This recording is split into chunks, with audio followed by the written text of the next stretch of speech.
What's going on? 6 o'clock. Good morning from the 104.5 The Zone Studios. I am Robert Walsh. Titans stand pat as 8 other trades get completed before the deadline yesterday. Some of the bigger trades from later, closer to the deadline. Commanders acquire the services of Pro Bowl cornerback Marshawn Lattimore in exchange for a 3rd, 4th, and 6th round pick, while the Steelers complete 2 trades, sending a 5th to the Jets for wide receiver Mike Williams and a 7th to the Packers for pass rusher Preston Smith. The first college football playoff ranking was announced yesterday, with Oregon, Georgia, Miami, and BYU all receiving byes. And if it happened today, Tennessee would be the 8th seed. They would host the undefeated Indiana Hoosiers in Neyland. For all your foundation repair and your waterproofing needs, you got to go to USSTN.com. Breaking news at once on your home for the Titans and the Vols. This is 104.5 The Zone.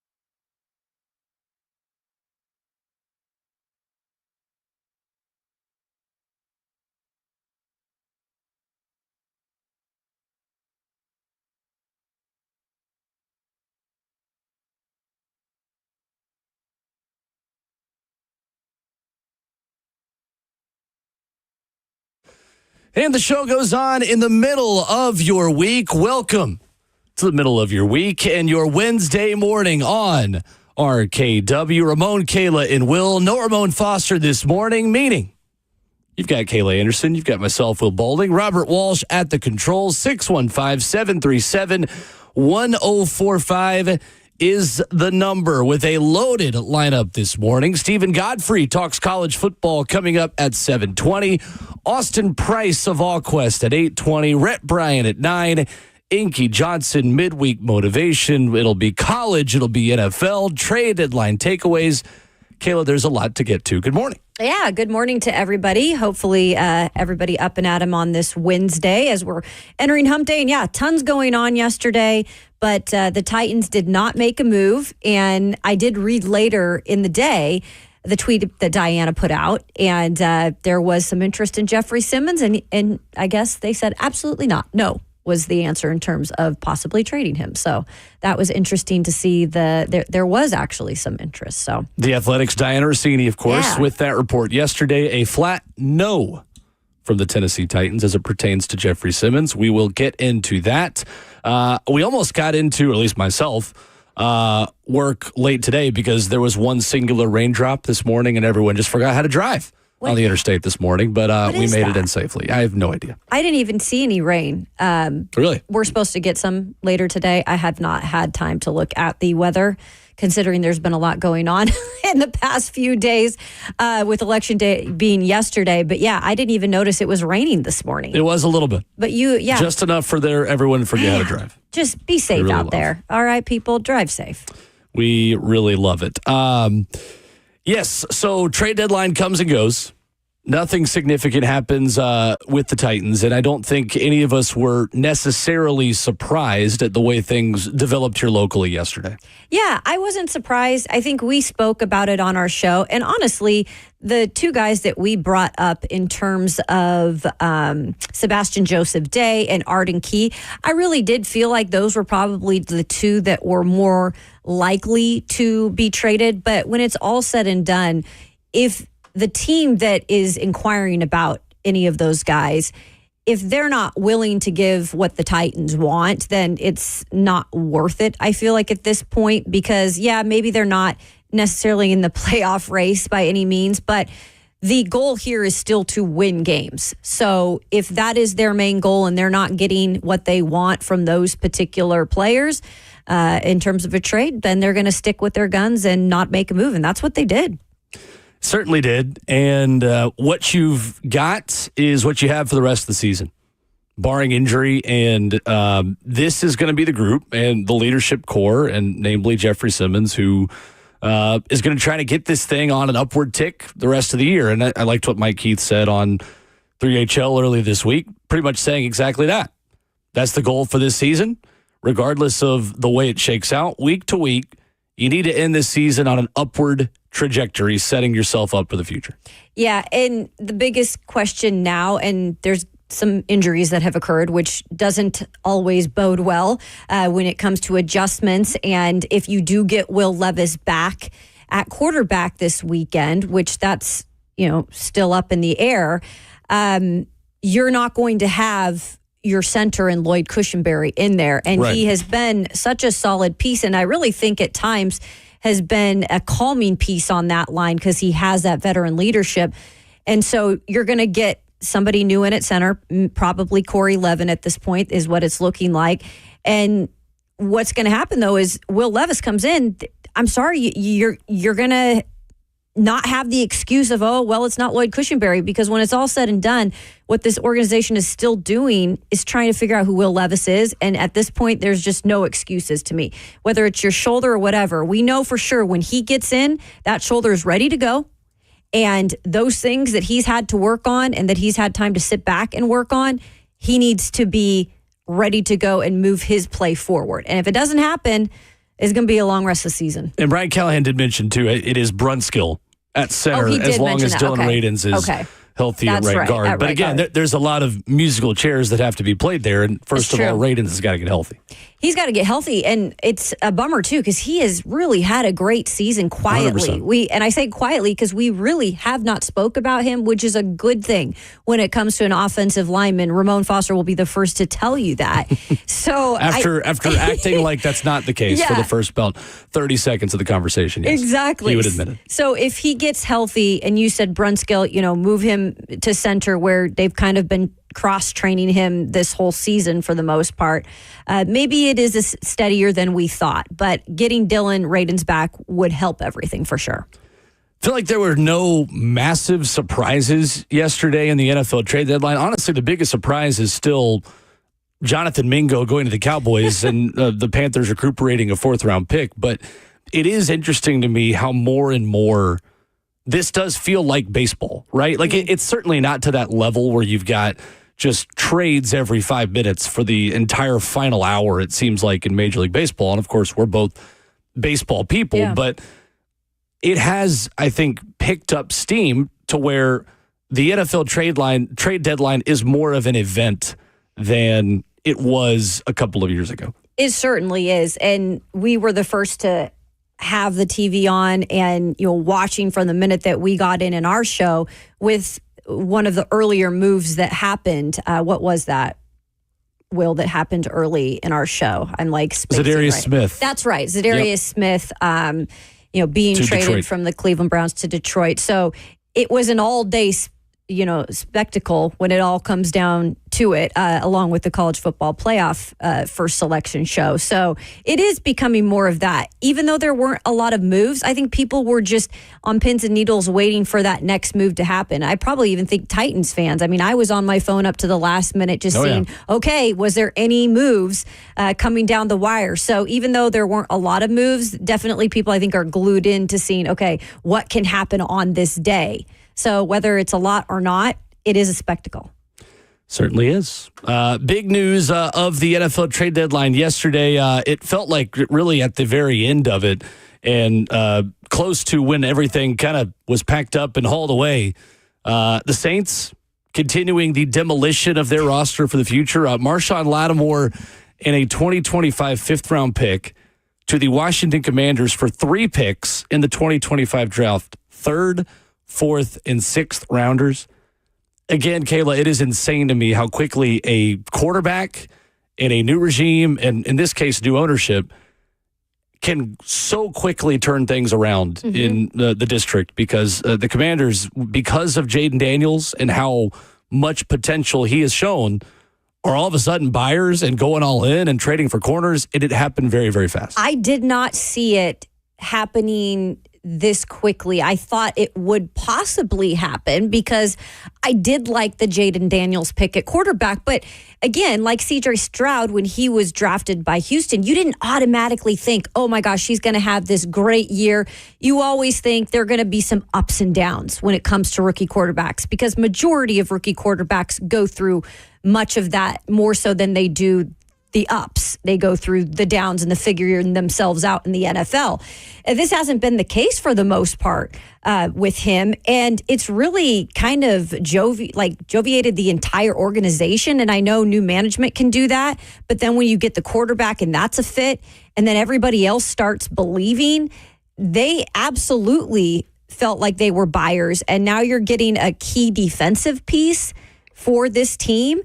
I am shocked that the Washington Commanders are in the spot that they are in. But then again, Will, it just makes you believe that things can happen after years of depression and bad management. It looks like they've completely flipped the switch there. And in 1 year, new ownership and the new regime has brought in 12 new starters. Wow.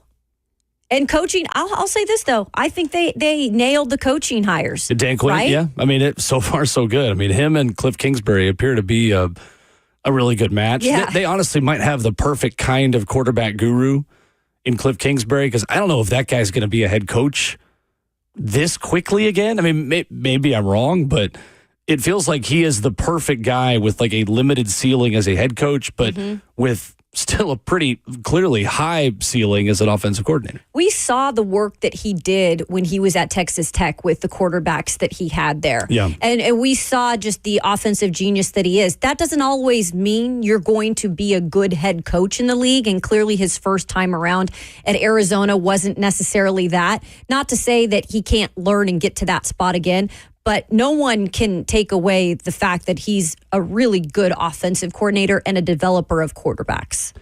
615-737-1045 is our number, and streaming live at 1045 The Zone TV, Facebook Live, YouTube, Twitter, or Twitch. Coming up, the Titans sent a clear message yesterday. It was one word, according to the Athletics' Diana Rossini. We'll dive into that decision and what the Titans told us about their future moving forward, coming up next.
Hey, it's Kayla Anderson telling you about my friends at O'Charlie's. Was just over there yesterday, get my grub on. O'Charlie's, by the way, was born right here in Nashville and has been serving up Southern hospitality since 1971. They've got several locations all around Middle Tennessee, and they're going to deliver that true Southern comfort food experience and without handing out that big bill in the end. So maybe you are taking the family out to eat after some of the kids' activities today. O'Charlie's has you covered. They're going to offer two of its family-style meals, just $25. And by the way, today is Free Pie Wednesday. That's right. You go in, get a meal, get a free pie with any of your meals. Monday through Thursday, you can choose between their tasty chicken tenders or chicken Alfredo when it comes to those family meals. And again, it's $25 to feed the whole family.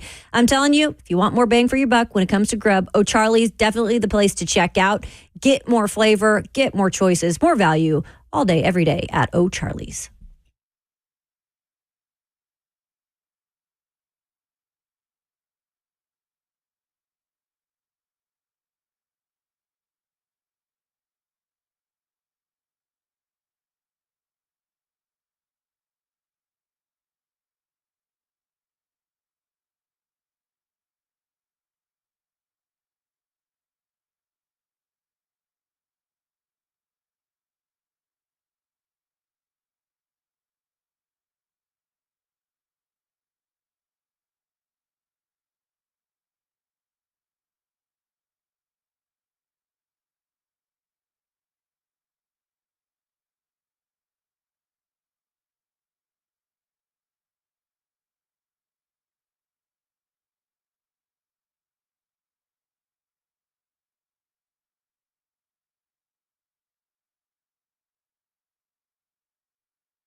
RKW 104.5 The Zone rolls on here in hour number one, middle of your week, 615-737-1045.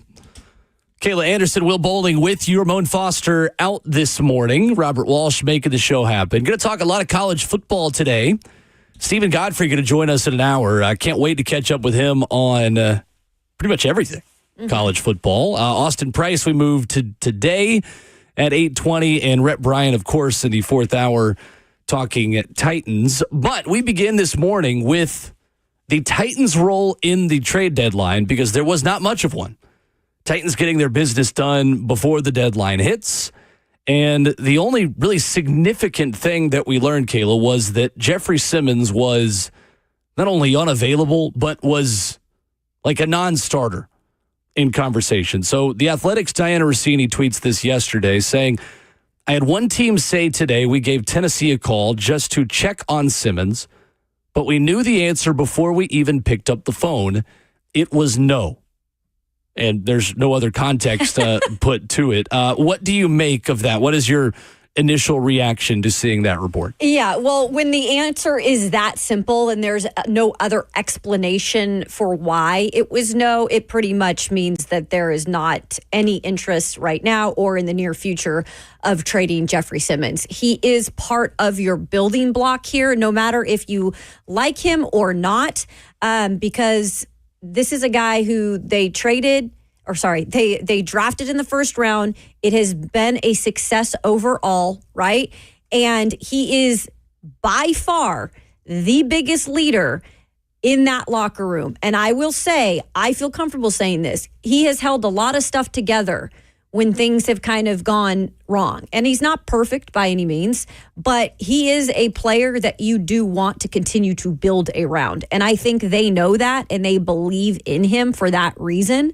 So it doesn't surprise me at all that a team was maybe interested. Why not? Why not give him a call? Sure. You know, I mean, if you're a team and you want to add that big piece to your, roster, you might as well see, hey, Tennessee kind of vulnerable, not in the playoff mix. It might as well ask the question. It never hurts you to ask. So not surprised it was asked, but also not surprised that the answer was simply no.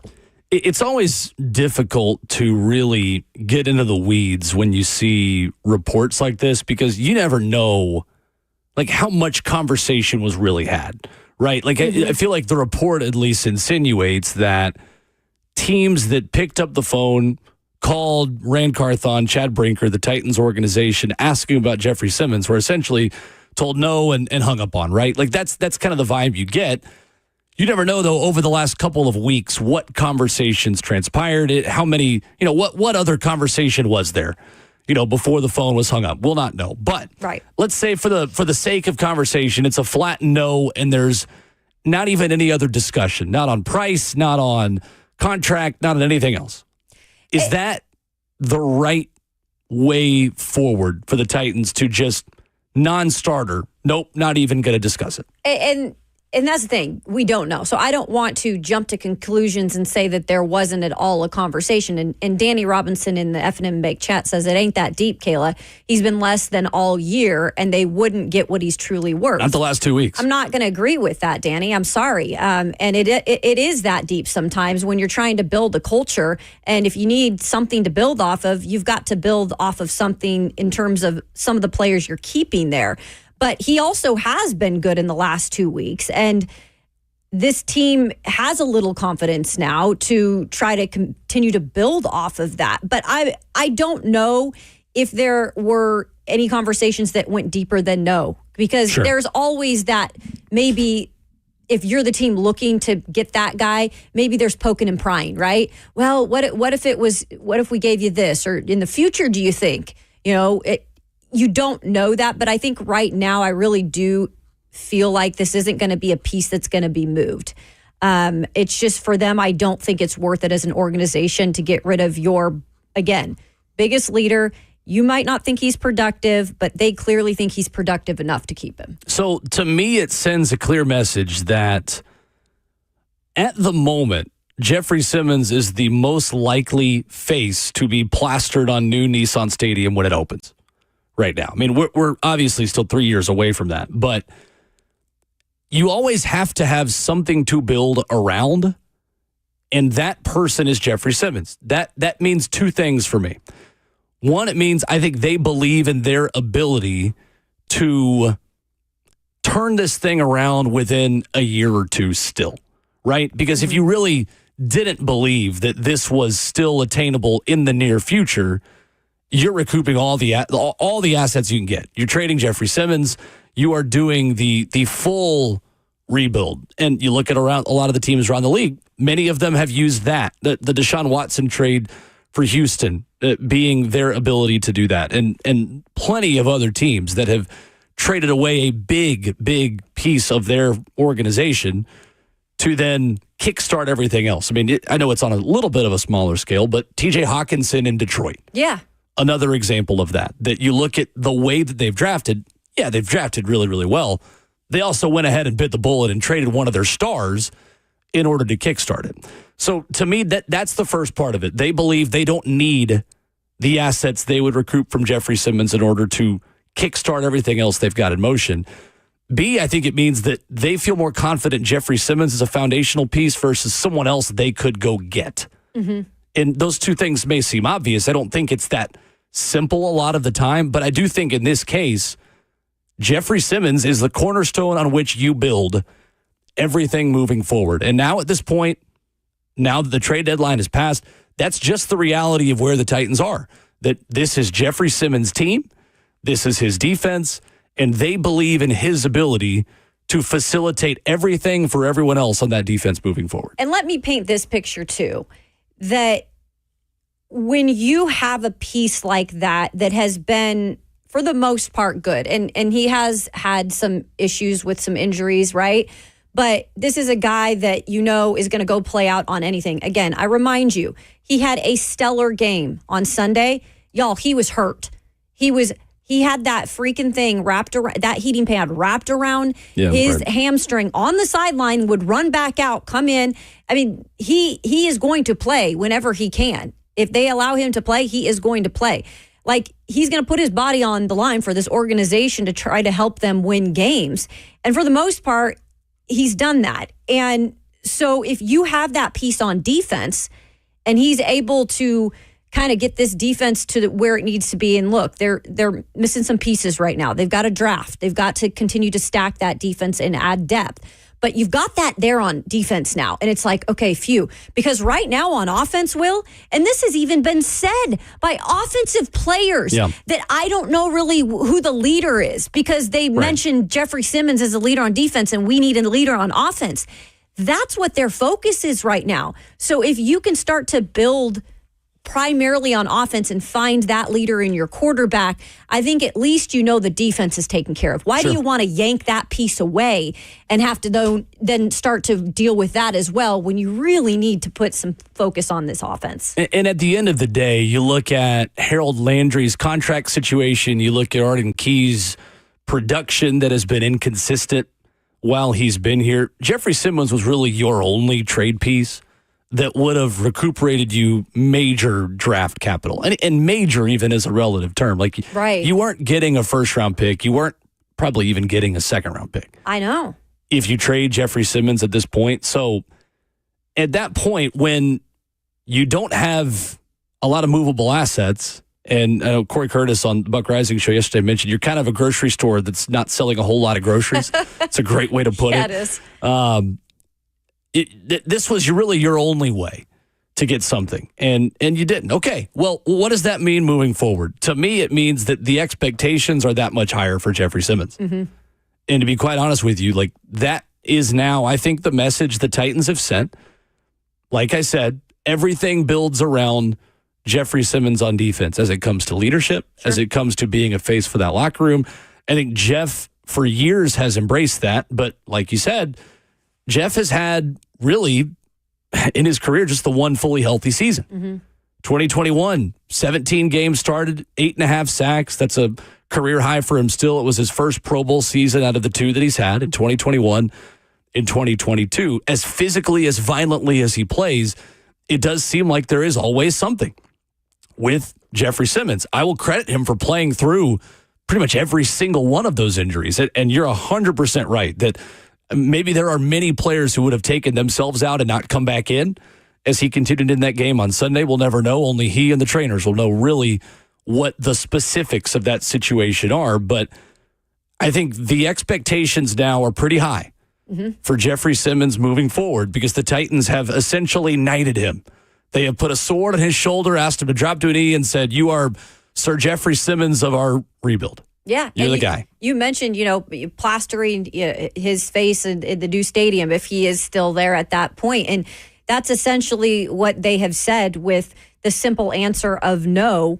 We're not going to move Jeffrey 100%. Simmons at this point. And so as much as I, love the things that he does in terms of the leadership and putting his body on the line out there, he does need to also accept the challenge, and I'm sure he will, that he's got to continue to step up his game. Like this, if anything, is like, all right, well, you're good, but now you need to continue to be good. You need to continue to be an X factor on that field.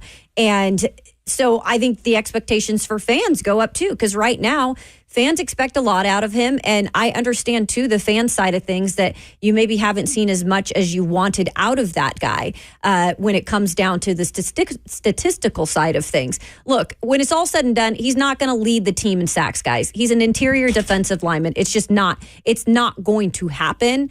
Those expectations should be for the guys like Harold Landry and Arden Key, who seem to turn it on lately. But you do still need that productivity from him, especially now with T'Vondre Sweat next to him, who I know has been a little bit quiet lately because he's been dealing with injuries. But I do think he understands he's got to step it up to another level. And heck, I don't mind asking him that today. Well, and I do think you are starting to see those two working together. Mike Keith mentioned that Monday and when he talked to 3HL that T'Vondre Sweat has now become enough of a marked man where he's now the one getting double teams. Jeffrey Simmons is destroying interior offensive linemen in one-on-one situations. I mean, that poor guy for the Patriots on Sunday. Right? He drew about 3 holding calls. There were another 1 or 2 that very easily could have been called. We can say that because Ramon's not here to defend offensive linemen. And he had the sack as well in this game. I mean, the first interception on Sunday against the Patriots happens because Jeffrey Simmons is in the backfield. And I know there are a lot of fans and there's media out there that has criticized Jeffrey Simmons for not having the statistical production that a player of his caliber is capable of. And I think that's fair. I really do. Because as good as he is, and again, when you're the guy, you got to rise to the level of the guy statistically. The last 2 games, he has given you that. And again, a 15% pressure rate in 2 games in a row. He didn't have any of those until week 8.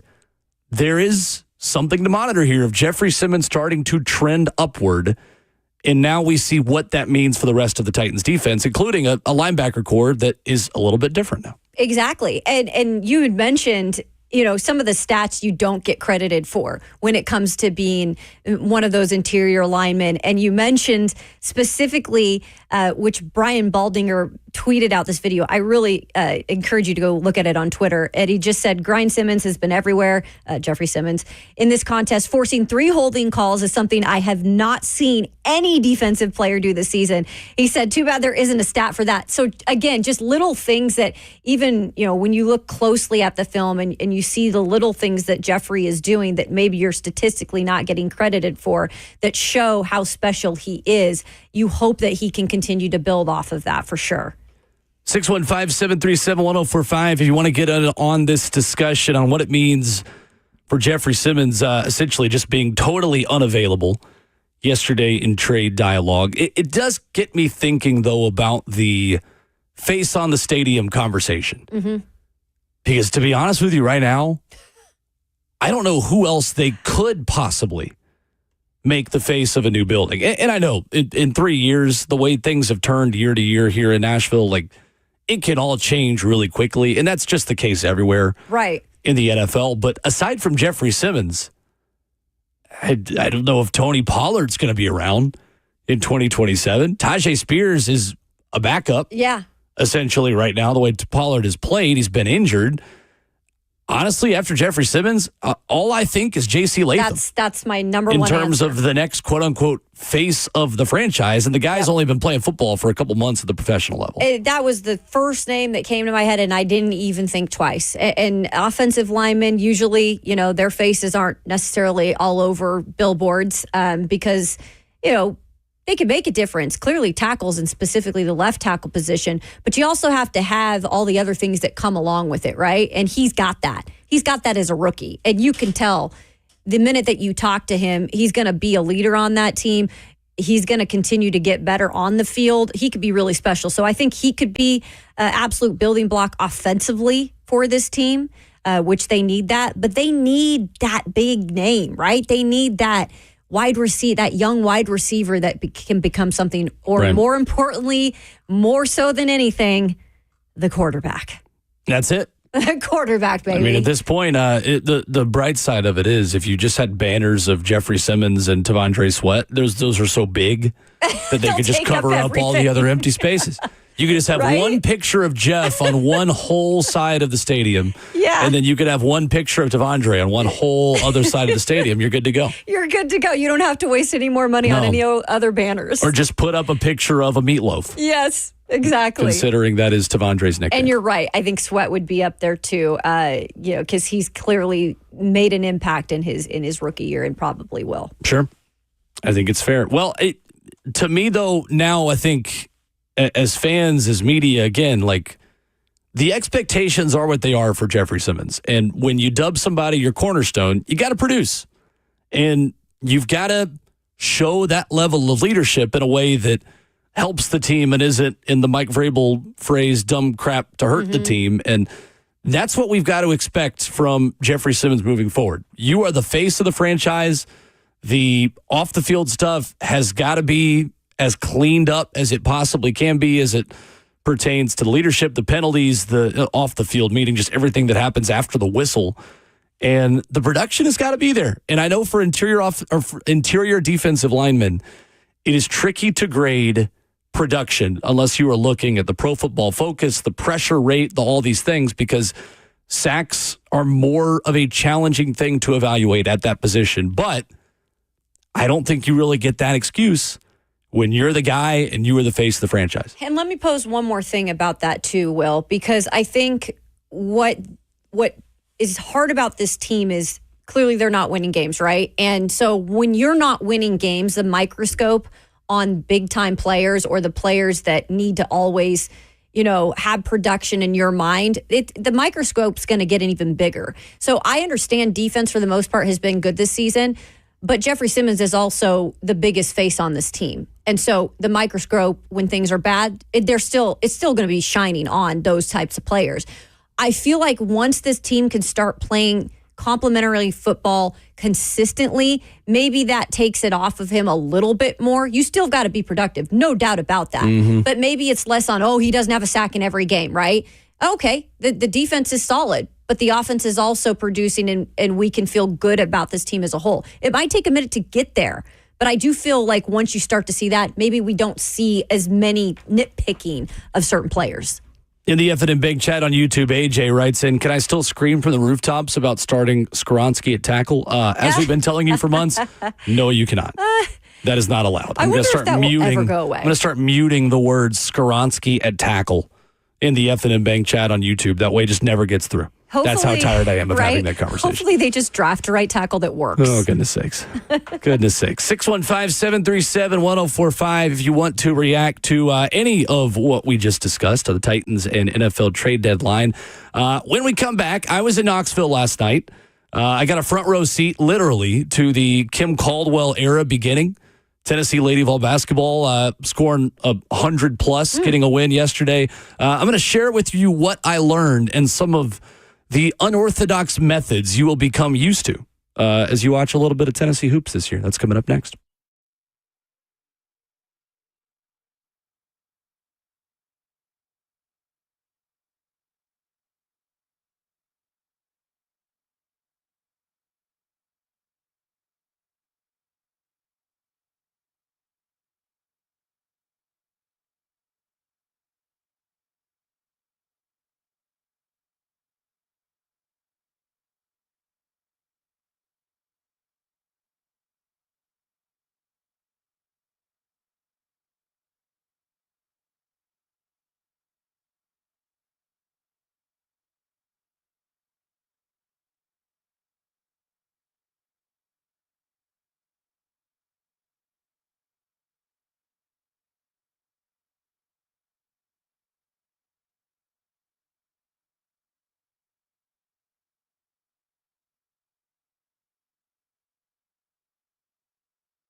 RKW wrapping up the first hour of your Wednesday morning, 615-737-1045.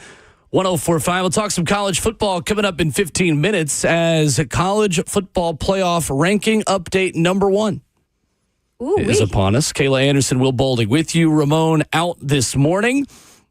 So I went to Knoxville yesterday, was on the play-by-play call for the debut of the Kim Caldwell era. Tennessee beat Samford 101-53. The result less significant to me than the method that Kim Caldwell has in Knoxville. I got a front row seat to this, and we were talking a little bit in one of the breaks. It is fascinating the way this team plays and the substitution patterns and everything. So Kim Caldwell has no idea who is starting the game until 5 minutes before it starts. So she told the media this week, I look at my assistant sitting next to me and ask her who's starting 5 minutes before tip-off. So they start girls based on what the end of the last game was statistically. Okay. Yeah. So all of your production in the last game, that dictates who plays. They played 12 players in the first quarter of this game last night. They will do a full 5-player for 5-player line change, sometimes within a minute of the whole game starting. Last night, they had 27 steals. They forced almost 40 turnovers, 37 turnovers in this game, and scored 101 points. 6th time in school history, they have scored 100 or more points in a season opener. Wow. The best way I can describe this, it is literally if Josh Heupel was a basketball coach. I was just going to say that, giving you barely any time to talk about substitutions. Will, that's the first question I asked you is like, how difficult and challenging is it as a play-by-play guy to do that sort of thing? This is something a little bit newer in terms of basketball that you don't see as much. So that's impressive in its own right. And yeah, you were mentioning it. The full court press was in full force yesterday. It's incredible. Oh my goodness. It's so difficult to try to match who is substituting in and out that I just didn't do it. You were like, I'm not, I literally would just try to pick up who was on the floor at any given moment and let the TV just show who was coming in and out. But that team is going to be really fun. I think Tennessee fans are going to be really excited to watch that group continue to grow. Kim Caldwell does not mess around. I was going to say, she might be little, but she is mighty. You do not want to mess with her. That's the impression I get, You talk with her before and after the game and just like spend time around here, and holy crap, like there is a level of just directness, and not in a rude way at all, but again, like she has such a clear vision for what she wants that program to be. She's won over 200 games in 7 seasons. Yeah. At Glenville State, where she played in college, and at Marshall last season, where she won 27 games in 1 season for a program that has not been good historically. So I say all this to say, maybe you're wondering, why the heck you're talking, Lady Vols basketball is really. Well, first of all, I went and saw them yesterday, so sharing just what I saw. But secondly, like Danny White and Tennessee have a type.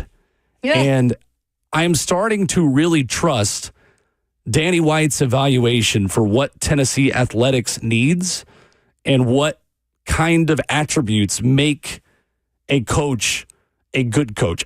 Danny White has just become so good at evaluating talent at the coaching ranks that, my goodness, I know it's one game, but I'm watching what's going on around that program and the things Kim Caldwell is telling us, both on the air and off the air. They are going to go straight to the top under her leadership. What it looks to me like is happening there with Danny White and the hires he's made in terms of coaches, now that includes Kim Caldwell, and you kind of explaining to the listeners what type of a coach she is and her expectations as a coach, is they are here to develop young men and women.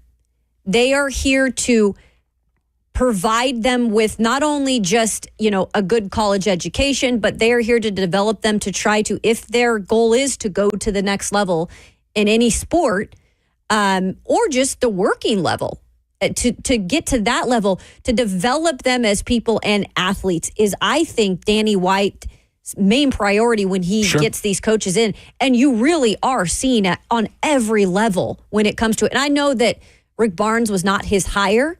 However, Rick Barnes is one of those guys. 100%. 100%. I will tell on myself, I thought Tennessee had set the program record last night in steals. If you heard any of the broadcasts, you probably heard me say that 5 times. Everything happened so fast, I read the record book wrong. So how dare Tennessee go so fast and force so many turnovers that I got confused. I've never messed up on a broadcast in my life. I'm being as sarcastic as one could possibly be. Of course I messed up. Total flub by me. I thought that they had 27 steals to break a program record. It happened so fast I looked in the wrong part of the record book. That was the record for opponents against Tennessee. I will improve. I will get better, making my first mistake in my broadcast career on this. Again, sarcasm. Many of you will think I'm being serious. Third most steals in a game. Program history. Still not bad. I still think they will break that record. That's incredible, though. You know what, though? Like you said, Will, sometimes in these broadcasts, there's so much going on. It happens. But at least you're being transparent. I was sick. I literally got home and was like, let me read the press release. Just make sure I was right. Oh, no. What have I done? Right? I've done that before, too. I'm what have I done? So bad. Again, it's on me. It honestly, in my perfectionist brain, really put a damper on a fun night. But enjoyed it. Excited to do some more Tennessee basketball games. Excited to do a men's game. There we go. Later this season, later in December. So, if you're a Vol fan, you're feeling good. Excited about that, but I will always just use this as my platform to tell you when I'm wrong, which honestly, if you listen to the show, you know happens most mornings. 615-737-1045, our number, hour 2 on the other side. The College Football Playoff Committee has given us rankings. Why should we care? Well, we'll try to tell you coming up next.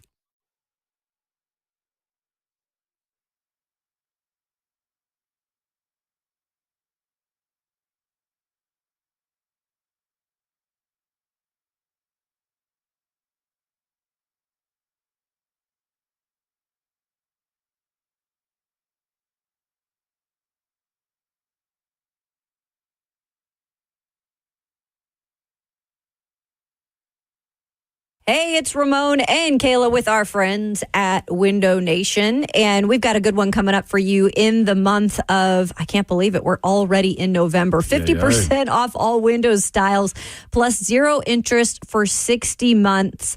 And this is the big thing, Ramon. We're getting to be the colder time of the year, right? We're going to feel temperatures drop. You're going to turn up that heat. And the biggest thing, you want it to keep inside. You don't want to lose money. So windows from Window Nation? Absolutely. Yeah, that's the easiest thing to do. And people don't even notice it until you start saving money month to month with your bills that come up. Kayla just told you, weather impacts your windows. Hot days, cold nights, we're dealing with this right now. But that can cause caulk to crack, seal failures, condensation. Window Nation only uses top-of-the-line materials, including mold spray and quad max sealant, toughest against all weather conditions. And we experience them all here in Tennessee. Kayla just told you the deal that they have going on. 50% off all style windows plus 0 interest for 60 months. For more details, if you need new windows in your house, call them. 866-90Nation or go online at windownation.com.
7:01. Good morning from the 104.5 The Zone Studios. I am Robert Walsh. Yesterday, trade deadline came and went. The Titans stay pat as 8 other trades get completed before the deadline yesterday. Some of the bigger trades. Commanders acquire the services of Pro Bowl corner Marshawn Lattimore in exchange for a 3rd, 4th, and 6th. The Steelers completing 2 trades yesterday, sending a 5th to the Jets for wide receiver Mike Williams and a 7th-round pick to the Packers for pass rusher Preston Smith. The first college football playoff ranking was announced yesterday with Oregon, Georgia, Miami, and BYU all receiving byes. Tennessee in the 8th seed. If the season ended today, they would host the undefeated Indiana Hoosiers in Neyland. For all your foundation repair and your waterproofing needs, you got to go to usstia.com. Breaking news at once on your home for the Titans and the Vols. This is 104.5 The Zone.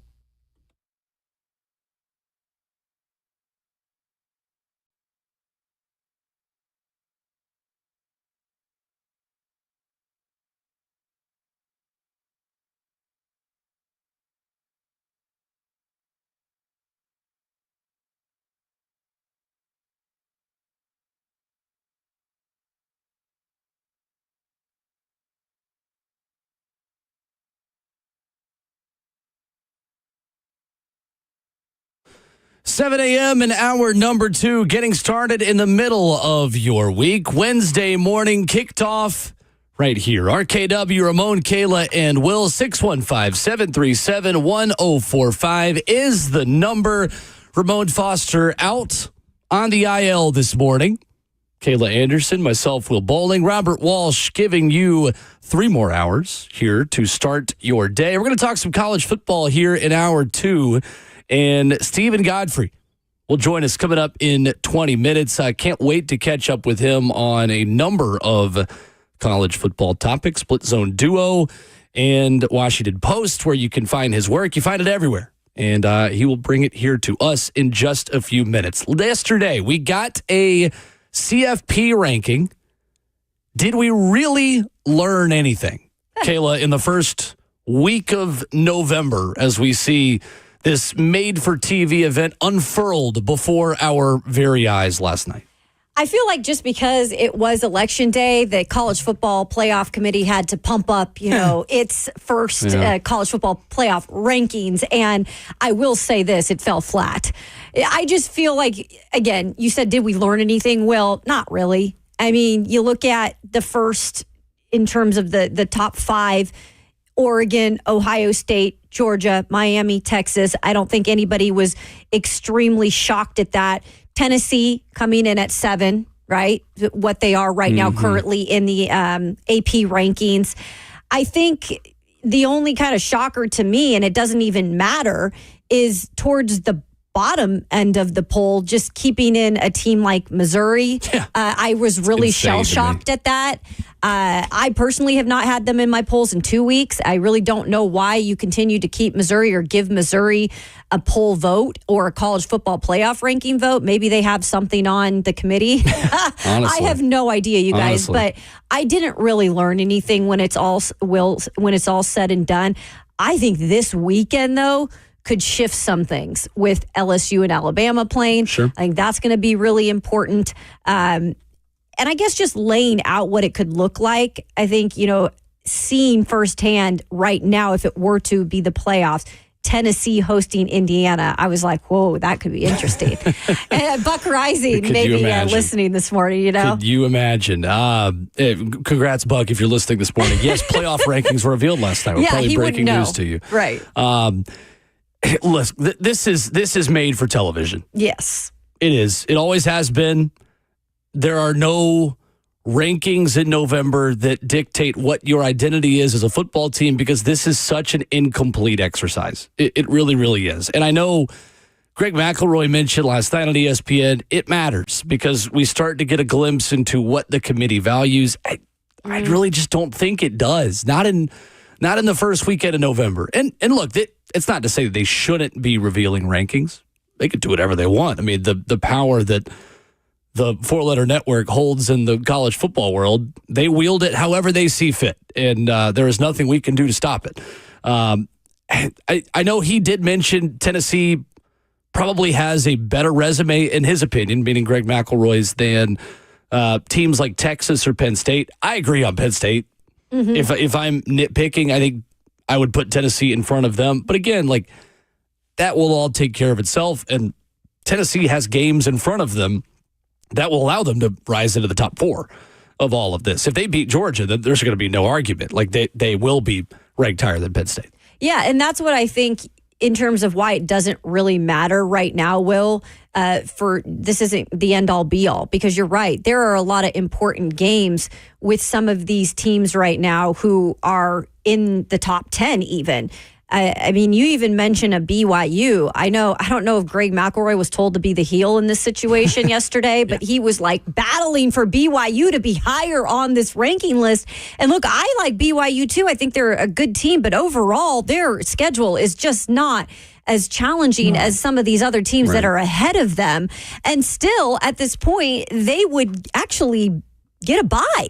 They would be in the quarterfinals potentially because they win the conference. So I had no idea why he was playing the heel in that case either. I was like, that's not even a thing. But again, you said it's made for television. That's what they're trying to do. The one thing that still just totally confuses me.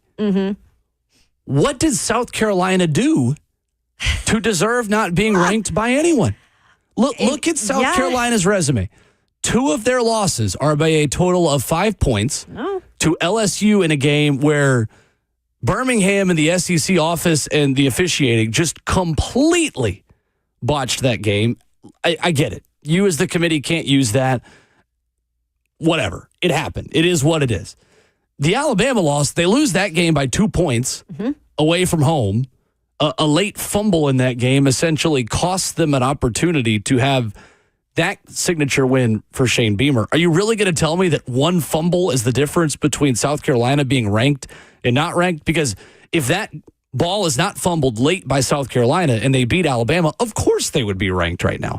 Why is one play that big of a difference in South Carolina not being in the top 25? You guys know me. I've never had any loyalty to the University of South Carolina. I am loyal to justice and the truth.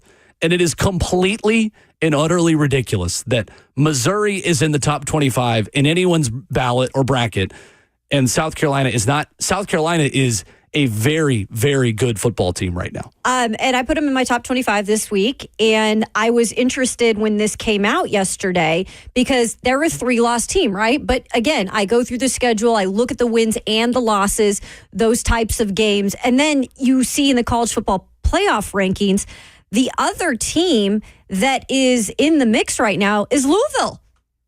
They're not even ranked right now in the AP. Right. And I'm not saying that means that they can't be ranked in the college football playoff rankings, but they're in there. And, their losses have come to Notre Dame, SMU. And look, they're not blowout losses by any means. Their wins come to Clemson. They lost to Miami.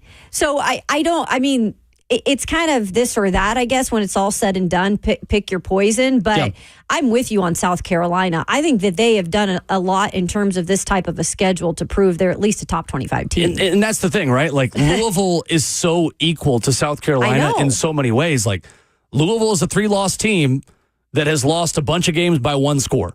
They lost by a touchdown to SMU, who's probably going to play for the ACC championship, by the way. Let me break that news to some people out there. Yes, SMU is in the ACC. Many of you may have just learned that this morning. Miami, they lose by 7 points that game. That game was tight. That was really all the good. way, 52-45. They beat Clemson on the road, and essentially the, funeral procession has begun again for Clemson that had started and now can restart. Your 3 losses are Notre Dame, SMU, and Miami. And this is why, again, I think that we can't really learn anything. No. Because we learn about, they're setting precedents for what good losses look like and good wins look like. Yeah, but they totally contradict themselves on Louisville and South Carolina. Exactly. So, again, what did we really learn? Nothing. We learned that there is a ranking. The committee is watching football, and that's the top 25. I hate to be this negative to start a Wednesday morning, but it's just... It's just the reality of the situation. Yeah, and again, I watch it because I have very closely follow college football. We talk a lot of college football on the show, but for an average college football watcher, I don't think they're tuning in saying, "Oh my gosh, this is getting me stoked," or they're saying this is really gonna, make me mad. The only time it was really appointment TV for me was right after Tennessee beat Alabama and Kentucky 2 years ago, and we're number one. And there's only two teams. There were two teams at that point that had been ranked one in the initial rankings who did not make the college football playoff. It was Tennessee, and the first team to ever be ranked number one. Do you remember who that team was, Kayla? The first team ever in the college football playoff era to be ranked number one. It was not Ohio State. It is a team you would definitely not expect that had one premier player. Robert Walsh, do you have any inkling? Shoot. As he unfurls his headphones and places them on his head. See, I'm doing I know. Now I'm like, morning. I'm really, my head's spinning right now. No Who would it inkling. have been? It was an SEC team. Oh, Ole Miss. No. It was not Ole Miss. I feel like it was not an important chat. SEC team. Oh, did I just say that? That doesn't sound very good. Auburn? It was not Auburn. Wow, that's a tough dig at Auburn. Not an important SEC team. I mean, Give me Auburn. Get this current state. My husband's going to kill me. I'm going to get a phone call or a text. My first thought was, uh-oh. Yeah. Gosh, no, but I'm just saying, I feel like I know the answer, but I don't because I've clearly You definitely know it. The first team to ever be ranked number one was Dak Prescott and the Mississippi State Bulldogs. Oh, my gosh, that's right. Because I was right. It was an important SEC. Yeah, right. But I said Auburn. Perhaps one of the least important SEC teams right. in history. Yes, and our good friend Lonzo, the Mississippi State fan in our YouTube chat, says the team that will win Saturday in Knoxville. No, that was the other team that has been ranked number one and didn't make it. That was the 2022 Tennessee Football Volunteers. Coming up, we'll talk college football, bring Stephen Godfrey into the conversation. We'll get his thoughts on if there is anything at all we can take away from the initial made-for-TV rankings. We'll talk Tennessee, we'll talk SEC and beyond. Stephen Godfrey joins us next.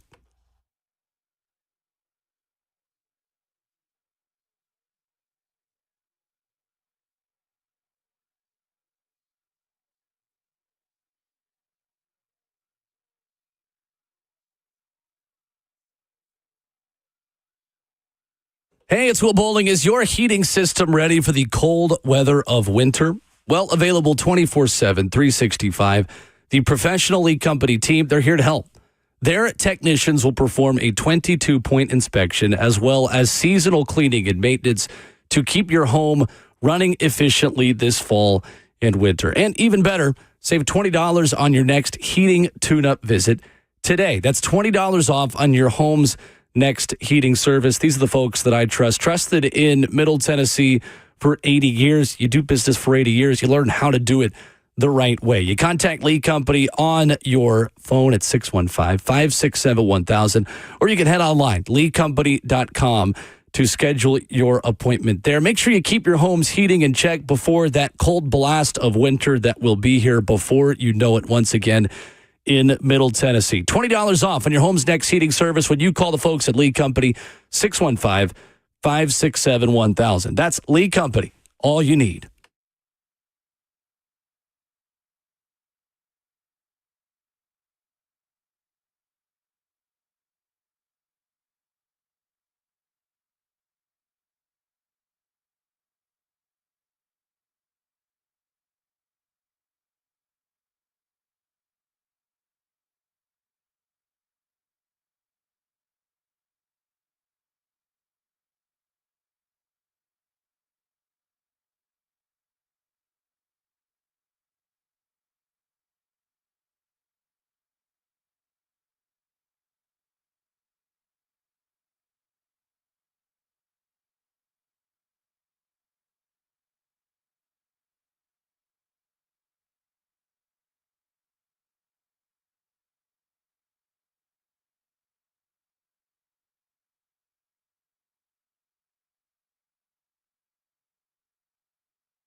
RKW continues this morning on 104.5 The Zone, talking college football in hour number 2.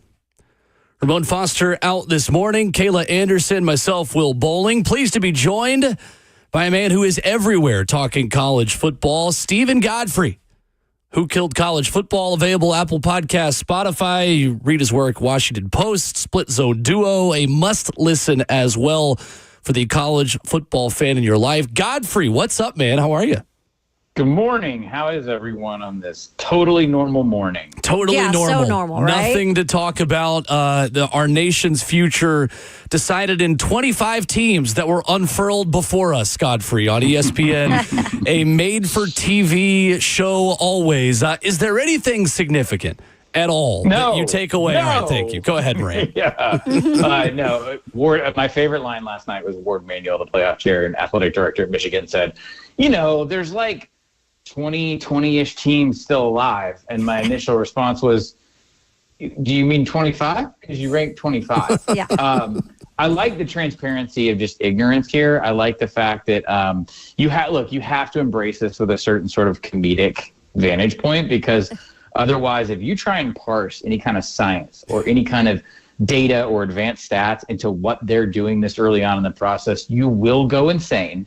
And you'll sort of be convinced of whatever your prior bias was. So this is for entertainment purposes only. I just want to assure any fan listening to this morning that please don't try. Like, if you're a Tennessee fan, please don't try and figure out where this puts you down the stretch. They're going to make it all up next week. They're going to do the same thing from scratch and make it all up again.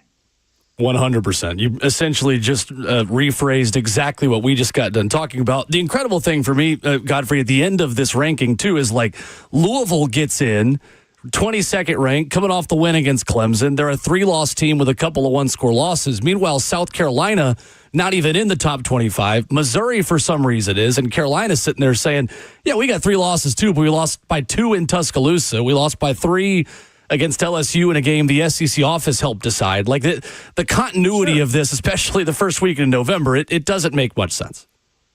No, and I would say this sort of in defense of the committee, except the playoff designed this. The playoff wanted this going all the way back 11 years ago now. They said, we want to have a television event in season starting at this point in the year to really garner support, which really just means they wanted TV ratings for ESPN. But so the idea that you can take an incomplete data set and then draw definitive conclusions, of course, is like, that's a fallacy. No statistician, none of the people in the advanced stats community that I know would work with think this was a good idea. So, we can sit here and talk about all the different relative discrepancies here, but I always sort of circle back and just say, hey, look, don't worry about it. Now, there are a couple glaring, I don't want to say facts, there's a couple glaring statements from this. And I think it's becoming more just increasingly obvious that this is the Big Two's playoff. And if you are not a school in the Big Two and you can't land in that group of 5 sort of concession bid that they're going to give and probably always slot in the 12 seed, which is Boise right now, you're pretty screwed. Honestly, like, I mean, I hate to be that bleak about it and myopic, but there are fan bases around the country that I think are really fearing the future and bearing the brunt of the way realignment has shifted the sport. So I'm talking about pretty much anyone on the top side of the ACC, the top side of the Big 12. You are never going to receive the benefit of the doubt the way the other 2 conferences are. And I do think there's a lot of implicit bias because the way that the committee was evaluating what they call strength of schedule, a lot of that was predicated on what we thought these teams were going to be in September, what we thought these teams were going to be in August. And so we have yet to divorce ourselves from that sort of, inherent bias in the way we talk about the sport in the offseason, and not, again, because we have such an incomplete amount of data. So, yes, this is silly. I do think it's unfortunate for a good portion of the teams in the country, though. Stephen Godfrey with us this morning here on RKW. When you look at just the way this functions for the SEC and Big Ten as well, like, what keeps the SEC and Big Ten if, let's say 2-loss Tennessee is snubbed for a 1-loss BYU or Iowa State at the end of this, from just saying, all right, we're just going to take our ball and do our own thing? If you feel like a team like that gets in over us, right? Like, how much implicit bias you mentioned, like, how much is that weighing in the minds of the College Football Playoff Committee of like, all right, well, we better treat these 2 conferences teams well, otherwise they might just go do their own thing? No, you hit the nail on the head. And that's the problem here. You're never going to have an objective, sober evaluation of resumes. You know the trick that we used to play all the time during basketball tournament selection season, where you do the blind item thing, the blind resume, and you would look at teams that were sort of like floating around that Mendoza line of like 60 to 68 in the tournament, or however, I think they let like 105 now in or whatever. But like, you would be able to parse and sort of pick apart strength of schedule, things like that, RPI, net. You're never really going to be able to do that with confidence in college football, because two conferences take the majority of the revenue and are now public with their demands. I mean, it was, I want to say about 3 weeks ago now, that USA Today reported, based on the talks that happened here in Nashville between the leaders of those two leagues, they're considering just saying, hey, we might want to bump this thing up from 12 to 14, and we want 4 auto bids apiece. Now, if you want to talk about something that's going to create anticlimactic football down the stretch, take this 25 right now. And, if you're driving, don't do this, but like, take this 25 right now, apply the SEC and Big Ten teams, and then just check a box next to the first 4 that they, no matter what, are going to get in. So think about how bad Penn State looked again against Ohio State, right? Think about how feckless that program has been down the stretch in November, and how anticlimactic they've been, and just in terms of winning their own conference. Well, they're in, baby. You don't have to worry about it. It's done, right? So all this drama and all this intrigue, and by the way, all of the PR that was exercised by all of the stakeholders in the sport, from the networks to the conferences on down the line, about we really want to protect conference championships and create value there. Well, what kind of value is that going to create? The SEC really wants to guard the SEC championship, mainly because it's such a revenue driver for the league, for the city of Atlanta. It's a huge television property. I don't see how these conference championship games are going to matter or value down the stretch as we go into this format. Stephen Godfrey, you can check his work out at Split Zone Duo. I am a Pac-12 person through and through. I'm not gonna lie. I'm still livid about the self-destruction, and I just was curious in your perspective of Washington leaving, Oregon leaving, UCLA, USC to the Big Ten specifically. Clearly Oregon is going to benefit the most from this, but are these additions long term really going to help that conference? First off, it's not self-destruction. I don't know if that's going to make you feel better or not. Okay. But if outside forces are beating you in the face and harvesting your vital organs, chances are you're not going to make it. Okay. So you didn't die of natural causes. All right. The Pac-12 was picked apart systematically. Yes, they had bad leadership, but I don't want to get off on too much of a tangent here, but I know you're Kayla, you're a Wazoo grad, right? Like, one of the funniest parts of this is Wazoo at 21. Mm-hmm. What is the point at all of doing this? Yeah. What is the point at all? Wazoo cannot move up. For those of you listening, Wazoo is a great example of how flawed the system is. They can't be awarded a conference championship because technically there are only 2 teams in the Pac-12 right now. That's going to change in some formation or structure. We don't know exactly what that looks like yet. It's 8 teams probably entering 25. But for this year, they could only compete for an at-large bid. They have 1 loss to the 12th ranked team in the country, Boise State, one of the best teams in college football. And regardless of what you think, regardless if you're a partisan of the Big Ten or the SEC listening to this, and you think they don't play big boy football, that just means you haven't watched them play, because they literally play now big boy football, right? So it's the only loss that Wazoo has. They defeated Washington, who's having a pretty subpar season, but they did play in the national championship last year. Wazoo has no path to this whatsoever, short of some sort of natural disaster swallowing about 10 teams above them. And I mean, literally, they stopped playing football. Wazoo is on here purely for show. So that's a great example of how essentially you're shut out. A lot of this is just performative, and that's why I was laughing last night when they trot Ward Manuel out. He's like, all these teams still have a shot, but no, you really don't. Stephen Godfrey of the Split Zone Duo. You can also check out his work at the Washington Post on X. So, Stephen, when it comes to the SEC, the big mighty SEC, and we're in SEC country, and when you look at the Tennessee Volunteers right now at 7th in these college football playoff rankings, how big is what they do in front of them in determining whether they or Alabama, because there's all these teams with 2 losses right now, will get into the final college football playoffs?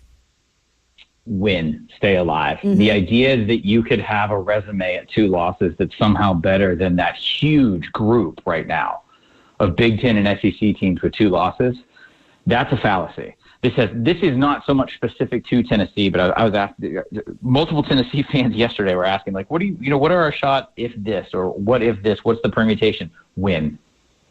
Leave no doubt. Because of the crowd and because we're not really familiar with how the committee wants to build a 12-team playoff or what they value in determining at-large teams, if you have 1 loss, you're fine. You're going to be fine. That's the field alone dictates that. In fact, if you have 1 loss, you're probably going to end up playing in Atlanta, and then the loser of that game is all but virtually guaranteed a slot in the playoff. You have to win out. It's that simple. I do want to ask you, though, your true opinion with all these teams kind of right there. Who to you sticks out? I mean, who to you is the best team right now in the SEC? Oh, man.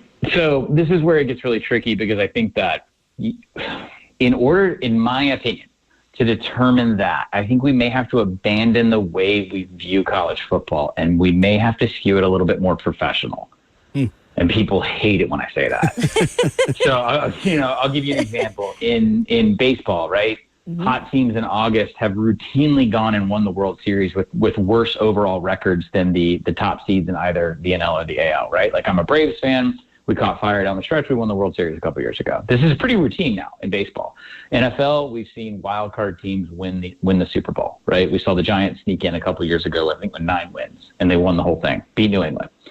I'm not saying it's going to be that extreme, but I do think when you're talking about that group of 2-loss teams, you have to sort of pay a little bit of homage down the stretch to who has the hottest hand at the time.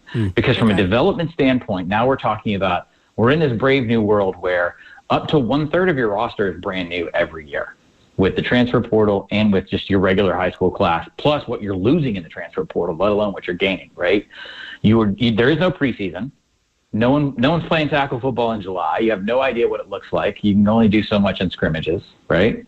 And so you don't really have, I think, a functional identity or a proof of concept of what your team is those first 2 to 3 weeks of the season. And we're only talking about 12 data points here, 12-game season. So this becomes really, really hard to determine value, especially in September and October. So I'm not going to go and specifically point out losses, but hey, look at LSU right now and look at USC and look at how that game ended. Those week 1 matchups, those week 2 matchups. Look, Tennessee was thought to have gained a valuable road win, a resume win in Norman. Not so much now, right? That's not a knock on Tennessee. You just have to win what's in front of you. At the time, the Arkansas loss, I think, was considered, at least at the time, I considered it to be more debilitating or embarrassing than I do now looking at Arkansas's entire body of work. So I think we have to look past losses. So if you're asking me, like, hey, what 2-loss team is better than another, I would probably politely punt until next week when we have results like, we have the LSU-Alabama result. Could Ole Miss hold serve against Georgia? Like, that's, I feel like we're a week away from feeling a little bit smarter about this huge sort of block of teams. And that's wild, really quick, Steve, because we're usually, maybe at this time in the SEC, we kind of know who that team is. And you're right. Right now, we can't really determine that. I'm on the same page as you on that. Yeah, so really this is going to come down to, I think, as we go into the next offseason, there's going to be a lot of internal studies at these bigger programs because of the parity that we saw this year. So everybody locally wants to laugh about Vanderbilt or be proud of Vanderbilt. You definitely should if you're a Doors fan, but they're a great example of what's capable in a single offseason. And what we're seeing right now, what we think is a lessening of the margin of victory, the lessening of that disparity between, 10 years ago, it was Alabama and everybody else, or maybe it was Georgia and everybody else, right? We are seeing, or we feel like we are seeing, a shift away from that dichotomy. So it's going to be harder. This is also, by the way, one of my main jobs is to cover the coaching carousel. It's really quiet right now. There's a reason why. It's harder to discern the future for a lot of these teams. Stephen Godfrey, our guest, talking college football. You get his work, Split Zone Duo, Who Killed College Football. Great new podcast as well. Apple, Spotify, Substack, wherever you get your podcasts. Godfrey, on that same note, let's talk about a program that might be in the football carousel. The Florida Gators are an interesting case study right now, aren't they? Because they don't have a president. They haven't made a move. Can't be killed. Right. And they somehow still, I mean, you could see a very clear pathway where DJ Lagway plays 4 quarters, and we're talking about, did Billy Napier save his job with a win in the cocktail party? How does that program navigate a coaching carousel that might have them looking for a coach that could be in a 12-team playoff? Maybe it's Kiffin, maybe it's Drinkwitz. What in the world is going on in Gainesville right now? Well, let me start by saying, if Ole Miss loses to Georgia this weekend, there's not going to be this sort of histrionic thing in Oxford. They're like, oh, please don't go. They're going to be like, hey, dude, we spent $10 million on this roster, and here we are again, going to the Outback Bowl or whatever. So, look, there's a lot of context with Florida specifically. This was the biggest job at the top of the hot seat board going into the season. But, if you don't know, all of the political dynamic above Billy Napier in terms of the actual university presidency, the athletic department, et cetera, it's a mess right now. I was like Auburn level mess. All right? You know how Auburn is just sort of never go full Auburn. Oh, yes. Right. It's always a war-torn country where you're like, oh, we're deploying the military to go to Auburn. It's like that level bad, okay? Consistently. By the way, if any Auburn fans listening and you're mad, it's because you're not being honest with yourself. My husband is, and he'd agreed with you, Godfrey. Absolutely. It's a sovereign nation state where not a lot goes Yes. right.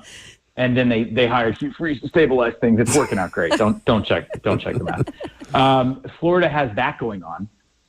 You also have the House settlement, and the House settlement, if you don't know, is basically a ruling that is being worked through in the courts we think should be effective by the 25 season, where you're going to have a portion of revenue going to athletes. And what that's doing is that at every level except the SEC and the Big Ten, it is scaring athletic directors. It is scaring boosters and NIL because they don't know how much money they're going to lose out of their bottom line. So the idea of just saying, like, again, not to pick on Auburn, but crazy is as crazy does, like, $20 million, we'll eat that buyout. We'll eat that buyout. We'll eat that buyout. Those days might be changing. I don't know if the buyout structures are going to change necessarily because Jimmy Sexton and his ilk are very good at what they do at driving the value of the resource of head coach. But the idea that people are just going to go, we'll write a check and fix that, you're going to have other checks to write. So all of that compounds with the fact where, like, Billy Napier is still hanging Around, right, guys? Like, Ed Orgeron gets fired in September from LSU. We're used to that kind of, like, when you see a dead man walk in the SEC, they usually get clipped by now. That's what people are asking me all the time. Like, what, Butch Jones, he got fired in season. I mean, I could do 1,000 off the dome, but that hasn't happened yet. And people are asking why. Does it mean he won't be fired? No. He is still very much in the crosshairs. I think the complete body of work at Florida shows you it's not going to be possible under his leadership. I think you can objectively say that. And I thought Napier was like a dynamic, really amazing coach at Louisiana, at Louisiana Lafayette, whatever you want to call it. Yeah. So, but the bottom line is it hasn't worked there. I think the money issue and the strain is going to hurt everybody except those top 30 or 40 programs because the television revenue alone is going to help them maintain. But the reason why you haven't seen a ton of firings yet is that people are trying to figure out the math on this. It really is about raising funds and trying to figure out what's next. And also, guys, what's more important moving forward? Eating a coaching buyout or spending $5, $10, $15 million of your boosters' money on free agents, basically, right? So what if Ohio State comes back and a guy like Quinshon Judkins, who's Ole Miss over in basically a contract dispute, right? And could be one of the most pivotal players in college football down the stretch if Ohio State's able to make the playoff. Like, that's going to be the case study. People are going to say, all right, well, like, maybe we just throw our money into the roster. And now suddenly the dynamic changed dramatically. And head coaches are not the be-all, end-all that they used to be. Awesome stuff with Stephen Godfrey talking college football this morning. I feel like we only scratched the surface of all the things we could have covered. We hardly even talked Vols. Godfrey, before we let you go, though, tell us about Who Killed College Football, this new podcast series you got going on, and what exactly it is, where people can find it. You can find it everywhere. You can also go to WKCFB.com. You can subscribe for bonus content. So everyone's probably thinking right now, who killed college football? Looks like college football is pretty alive to me. I get that response about 5 times a day. So our show's thesis was based on a quote that Nick Saban, soon after his retirement, said. He went up to D.C. in front of a bunch of lawmakers about a month after he retired from Alabama, and he said, the game I know, the game that I've coached in for 30 years, no longer exists. And so we said, cool. Done. We're going to take you at your word. And let's go through the suspects then. If college football's dead, that's what Nick Saban said, and we've been all following his lead on every single aspect of this sport for 15 years, how did it die and who killed it? And so what we've done so far is we've basically gone through, it's an anthology series. You can listen today to the prologue and then listen to any episode you want. We look at all the suspects, and that includes television, the conferences, the NCAA, and the NFL, which is the episode that just dropped this morning. And we've got a few more, I wouldn't say big surprises, but maybe some of the usual suspects that are coming down the pike on the show. So it examines essentially, look, if you feel weird or bad or anxious about the future of college football, you're not alone, because I've been a podcast host and a media member for, I don't know, like 20 years in college football, and I've never felt more anxiety and existential dread about the sport from my listeners and readers than I have in the last 2 years. And so we really kind of want to tap into that. I love it. Stephen Godfrey, our guest, must follow for college football fans at 38 Godfrey on Twitter. Godfrey, really appreciate it, man. We'll do it again soon. Thank you.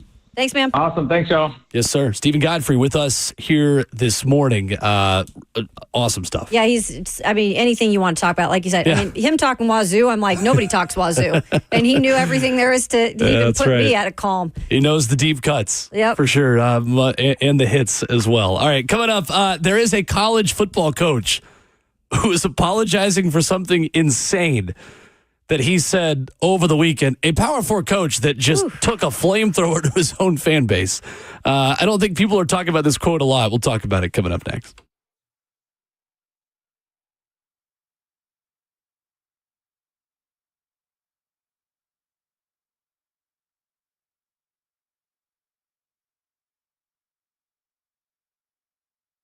Hey, it's Will Bowling for TOA, Tennessee Orthopedic Alliance. They were established in 1926. They're the largest and most comprehensive orthopedic practice in Tennessee. High school football parents, I'm talking to you. Playoffs are starting this Friday night. You want your kid to be out there. You still got bumps and bruises. You're rehabbing things. You're prehabbing, what we say when you're trying to get ahead of some of those soft tissue injuries as well. TOA, they are going to take care of you. And they provide sports medicine coverage to more high school and college sports teams than any orthopedic group in the state of Tennessee. 29 locations throughout the state. Their team orthopedic physicians to NFL athletes and to high school athletes here in the state. TOA.com.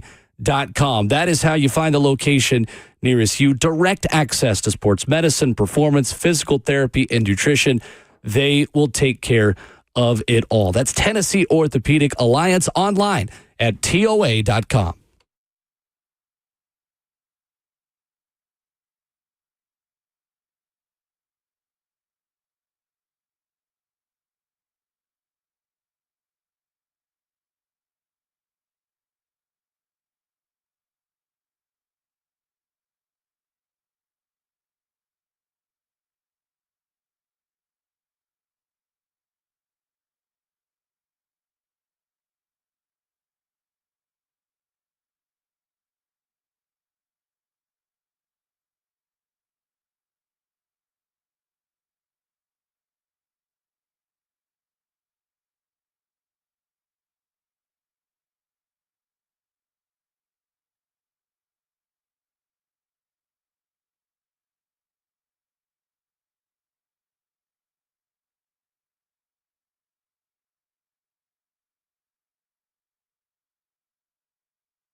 Wrapping up the first half of your Wednesday morning, RKW, Ramon, Kayla, and Will.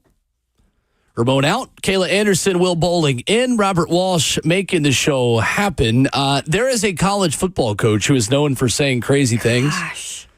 And honestly, this one might be the craziest. So Mike Gundy posted a Twitter apology yesterday for comments he made during his Monday news conference suggesting his fans can't pay their own bills. Yes, this is a real quote. Word for word, says on Monday, quote, in most cases, the people that are negative and voicing their opinion are the same ones that can't pay their own bills. They're not taking care of themselves, Gundy says. They're not taking care of their own family. They're not taking care of their own job, but they have an obligation to speak out and complain about others because it makes them feel better. But Mike Gundy goes on. He didn't stop talking there. Says, in the end, when they have to go to bed at night, they're the same failure that they were before they said anything negative about anybody else. Coach Gundy, you are literally doing exactly what you are criticizing your fan base of doing. You've been such a failure this season that you turned it around on your fan base. Bro, Mike Gundy, you're 40, 20 years ago. Mike Gundy, you've said so many stupid things and continue to, get the benefit of the doubt in your football team because, by golly, they've had some good products some years. You've got what was supposed to be one of the best running backs in the country who is on the most wanted or what is that? Ollie Gordon, where he been? Are you? I know. Where the milk carton, I should say. You got paid $7.75 million this year to be a head coach in the Big 12, which has lost players in the standpoint of, you should be competing at the top of the conference. And you've been absolute knob crap. And you're going to sit there and you're going to go after your fan base because they're mad? I'd be mad too if I was a Cowboy fan. 100%. I mean, they've got an old quarterback. They've got a veteran offensive line that came back. They've got a guy who was supposed to be the equivalent of what Ashton Genty has done. Sure. At running back. Averaged 66 yards per game this season, Ollie Gordon, as a junior. That is wild to me. Yeah, it's one of the less talked about stories to me in college football. They are 3-6, Oklahoma State, ranked in the top 20 to start the season. First 6-game losing streak under Mike Gundy in his time as the head coach of the Cowboys. He is literally doing exactly what he's criticizing his fans of doing. He is such a failure that he's turning it on the fans by saying that when fans get mad, it's because they are failures and they want to blame it on you. It's incredible. It's wild to me because, again, I will say this. He is one of those coaches that has stuck around one program for a long time.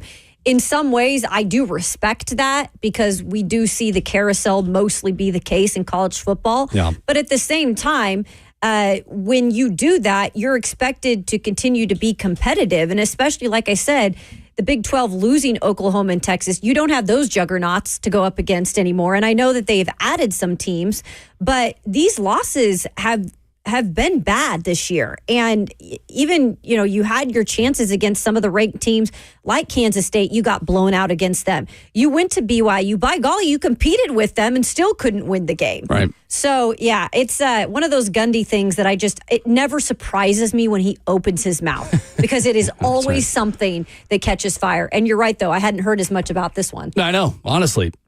I heard about it last night for the first time. Do people understand, by the way, how close Colorado is to the college football playoff? Yes. I don't think people are grasping that. Colorado is such performance art. It's the same fodder that First Take uses. They have the Cowboys and they have Colorado. That's kind of their college football thing. They'll bring in Paul Feinbaum to bloviate about Alabama. I love Paul Feinbaum. Don't get me wrong. There's a lot of room for bloviating in college football. 100%. Yeah. He's the epitome of bloviating. Colorado goes to Texas Tech this weekend. Correct. They get Utah. Mm-hmm. They go to Kansas, who has been, again, in the disappointment department. Bad. Andy Koldenicki not being the offensive coordinator there has been significant. And then they play Oklahoma State. Colorado has 2 losses this season. One of them is just to Nebraska. Their only loss was at home to Kansas State in Big 12 play. Guys, we are looking at a very real possibility where Colorado is playing for a Big 12 championship on Conference Championship weekend. And it's probably going to make a lot of people mad because, Colorado did take some time to be a team that was actually somewhat legitimate and seen an improvement in that program. But you have got to give Deion Sanders credit when credit is due. 100%. And he has helped grow this team throughout the season. Shooter Sanders, who I know a lot of people bring up that quarterback name and a guy that they'd be interested in bringing here to Tennessee.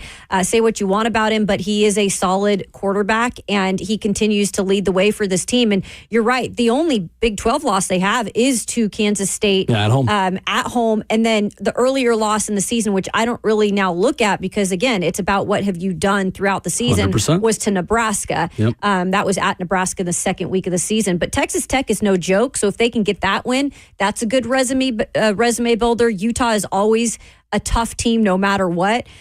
So this is a team that could be in the mix. You're right, Will, the more I look at it. It's going to be interesting. I don't know if the world is prepared for a Colorado team that will be in the college football playoff. You think the Cowboy talk is annoying on ESPN? Well, they're so bad. Maybe they'll just replace it with Deion and they will. Colorado. They absolutely will. Coming up, third hour of the show, second half of the program. Who made the biggest moves? Who's the biggest winner of the NFL trade deadline? We'll talk about the one big story from the Titans' perspective as well as we kick off hour 3 next.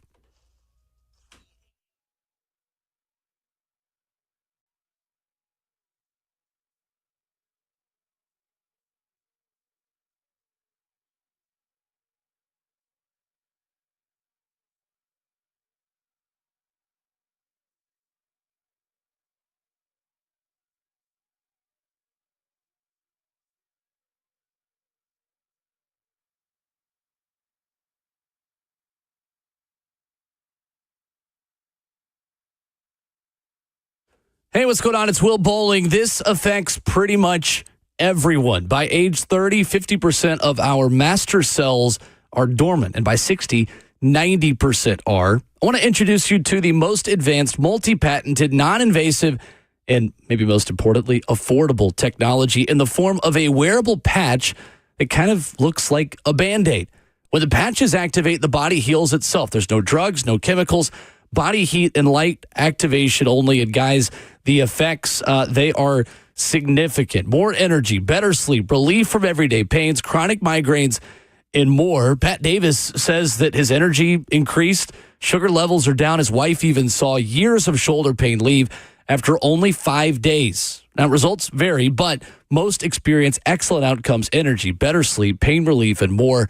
Go online, ourlivewave.com, OURLIVE wave.com. And for quickest response, just text the word PATCH, PATCH, to 855-600-WAVE. There's a great business opportunity there as well. Patch 855-600-9283. That's Patch to 855-600-9283.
There is no doubt Nashville is one of the hottest cities in America, and that means you definitely want a local real estate agent that knows the area well.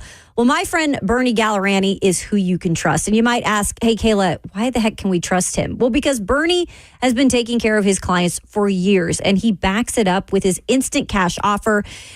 He can have your home sold in 2 weeks or less. And even better, you could choose when you want to move.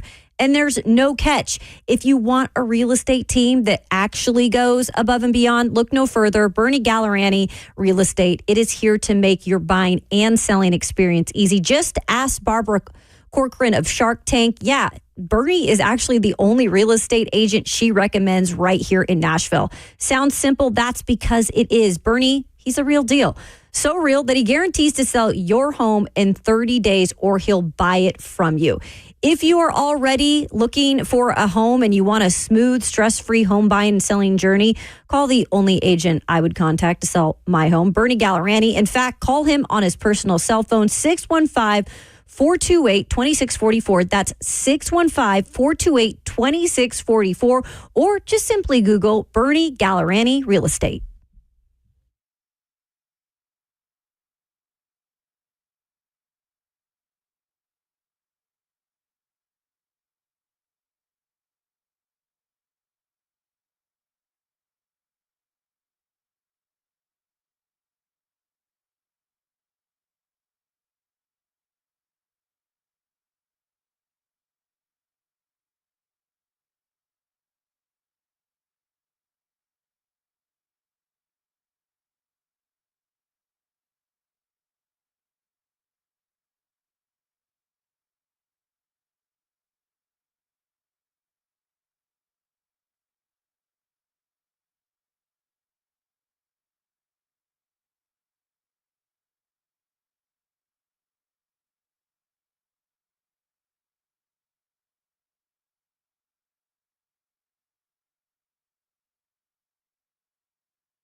What's going on? 802, good morning from the 104.5 The Zone Studios. I am Robert Walsh. Titans stand pat at the trade deadline, trading no one, but seeing some bigger trades right at the deadline. Commanders acquire the services of Pro Bowl cornerback Marshawn Lattimore in exchange for a third, fourth, and sixth round pick, while the Steelers completed two trades, sending a fifth to the Jets for wide receiver Mike Williams and a seventh to the Packers for pass rusher Preston Smith. The first college football playoff ranking was announced yesterday, with Oregon, Georgia, Miami, and BYU all receiving byes. Tennessee with the 8th seed, and if the season ended today, they would host the undefeated Indiana Hoosiers in Neyland. For all your foundation repair and your waterproofing needs, you got to go to USSTN.com. Breaking news at once on your home for the Titans and the Vols. This is 104.5 The Zone.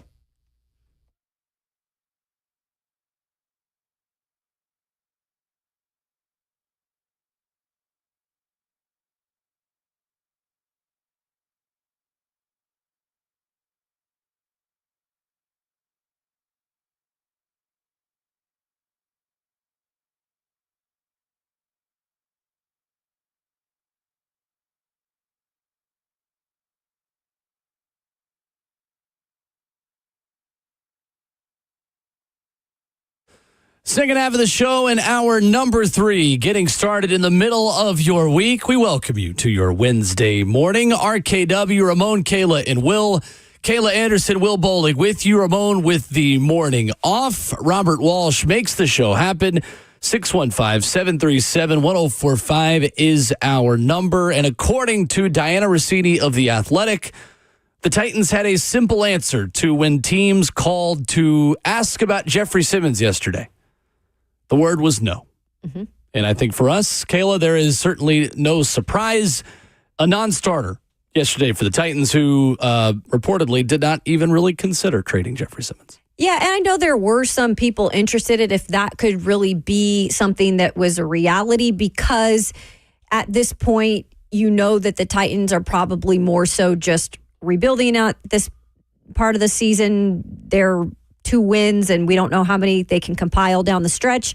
Right now is not playoff worthy. So you would think maybe if they are really trying to build this organization from the ground up and build that solid foundation, maybe that's and would be the biggest player that would get the most back. And I don't really think it would be a first-round pick at this point that you would get back, but clearly it would be your biggest piece that you could move and you would get the most for. And unfortunately, for those who are frustrated with Jeffrey Simmons, it did not happen. I am not one of those people. I think Jeffrey Simmons is definitely a big part of building this team moving forward. He's the biggest leader on this team, and they still see a lot in him in terms of his play on the field. He's just coming off of, by the way, 2 of his best performances that he's had in a while, and I think he is encouraged now to build on that too. So, Will, not surprising by any means that somebody reached out. Why not reach out? If you're a team and you want to add that big piece literally to your roster, you might as well call and see if Rand would be willing to deal, and they weren't. It is interesting. You talk about what Jeffrey Simmons has done these last 2 games, generated a season-high 7 pressures plus a sack on 37 pass rushes against the New England Patriots. That's a pressure rate of 19%. 3 pressures coming in under 2.5 seconds from the interior of the defensive line. Against Ben Brown, the Patriots center, 3 pressures on 12 matchups, a really good rate, 25% of the time if you're getting pressure against a guy. That's excellent. He has now recorded at least a 15% pressure rate in 2 consecutive games, according to Next Gen Stats, after failing to do so in a single game prior to Week 8. I would have been open to it, to be honest with you, but the Titans, to me, send a message that Jeffrey Simmons is the cornerstone on which they build everything. And we talked about it a couple weeks ago, talking about who should be available and who shouldn't. I thought that they should at least listen to calls, but I really don't have a strong issue with them essentially saying, nope, that's our guy. That's the foundation of everything we do moving forward. And I've been here for 8 seasons covering this team, and I listen to fans. That's the biggest thing that I love to do. I love to listen to you. I love your input. And a lot of the times, in terms of feedback that I've had from fans, is why do we just keep on giving away all of our players that we've drafted that are good pieces for this team? They've said it about plenty of players that have moved on to a different place. And that's why I kind of question this right now. There's been a lot of frustrations with Jeffrey Simmons this season, and you're entitled to your own opinion. But then again, I feel like if they were to have, given him away for a 3rd-round pick, let's say, people would have been frustrated. Okay, now you just, as an organization, just continue to give away our real staple pieces. Right now, he is still that guy. He's still the prime of his career. Yes, he has dealt with some injuries. A lot of those he has played through. And right now, I think Bryan Callahan and staff feel like he is still a very big, stable part of that locker room, that team that they need to keep to build around. So I don't think I would have wanted to see him traded, but I know that there had been talk of fans getting frustrated and wanting to maybe see him go somewhere else. Yep. So as you look around the league, who made the most significant addition? Who comes out of this looking the best at the NFL trade deadline? I do like, and we talked about this earlier with the Washington Commanders, really being the tone setter in terms of when you reset an organization. Sometimes it can be quick out of the gate that you get the results. And we saw them refresh everything from ownership down. The coaching staff is new. The coaching staff has been complementary of each other with the defensive and offensive minded guys. And then you bring in a quarterback where maybe he wasn't a favorite among everybody in Jaden Daniels, but I think this is a quarterback that you saw play a lot of football in his career in college, and it's kind of looking like it transformed well at the NFL stage, on top of having a guy as offensive coordinator that is helping you continue to grow. So I think with the Commanders, what they did in adding Marshawn Lattimore from the Saints, I think that was actually a genius idea, knowing that you need to still continue to build on the other side of the ball to be a really solid playoff contending team that can go far. They feel like the offense is there. Why not add another really big piece? I think they got a big win when it's all said and done, when we didn't even think maybe they would be buyers.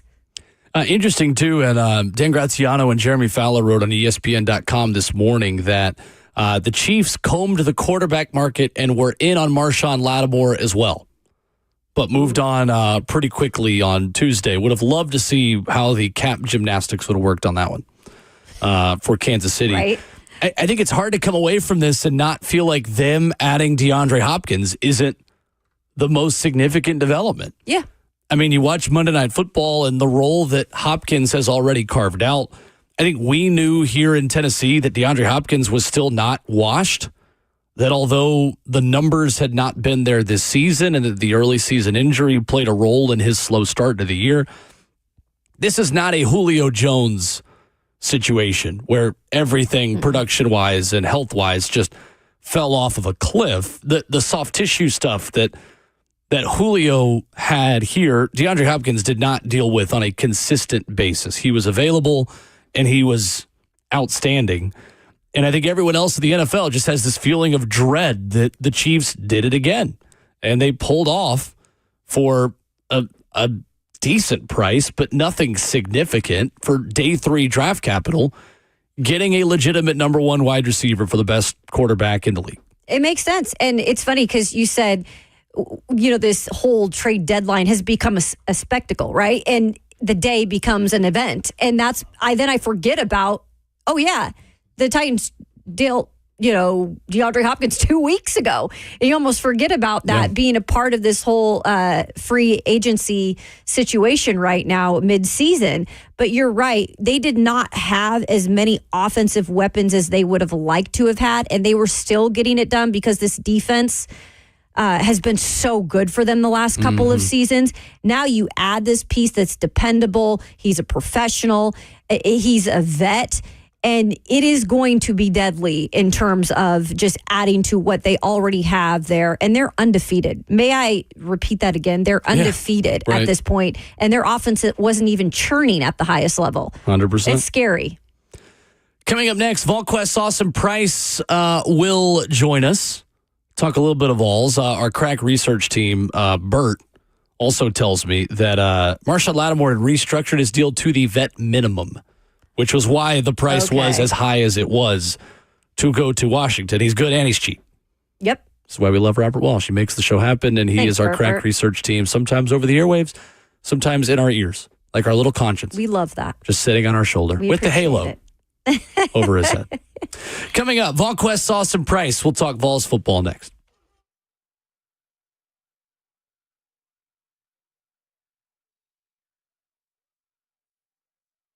Brand new shipments are arriving every day at Genesis Diamonds. Rare, precious, natural diamonds, straight from the overseas diamond cutters, too. They'll have rounds, princess cuts, ovals, emerald cuts, cushion cuts, every shape, every size you can think of. Each one handpicked by Genesis owners Bo-Ass Ramon.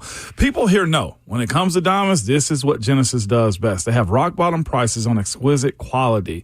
That's extreme value, okay? And on top of that, Genesis has designer rings that other jewelry stores don't have. Genesis has cornered the market on the top bridal designs, names like Tacori and Viragia. So you can get a ring to really be proud of, and no other jeweler gives you the experience of Genesis Diamonds. With no convention salespeople, no pricing games, no risk whatsoever, they are committed to your happiness and your repeat business. So they go out of their way to make sure you leave with nothing but smiles. Genesis Diamonds, where you get the respect you deserve, the quality you want, and the value you need every day. So check them out. They're located in Green Hills and Cool Springs, and also the official jeweler of the Tennessee Titans.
RKW 104.5, The Zone continues in hour 3.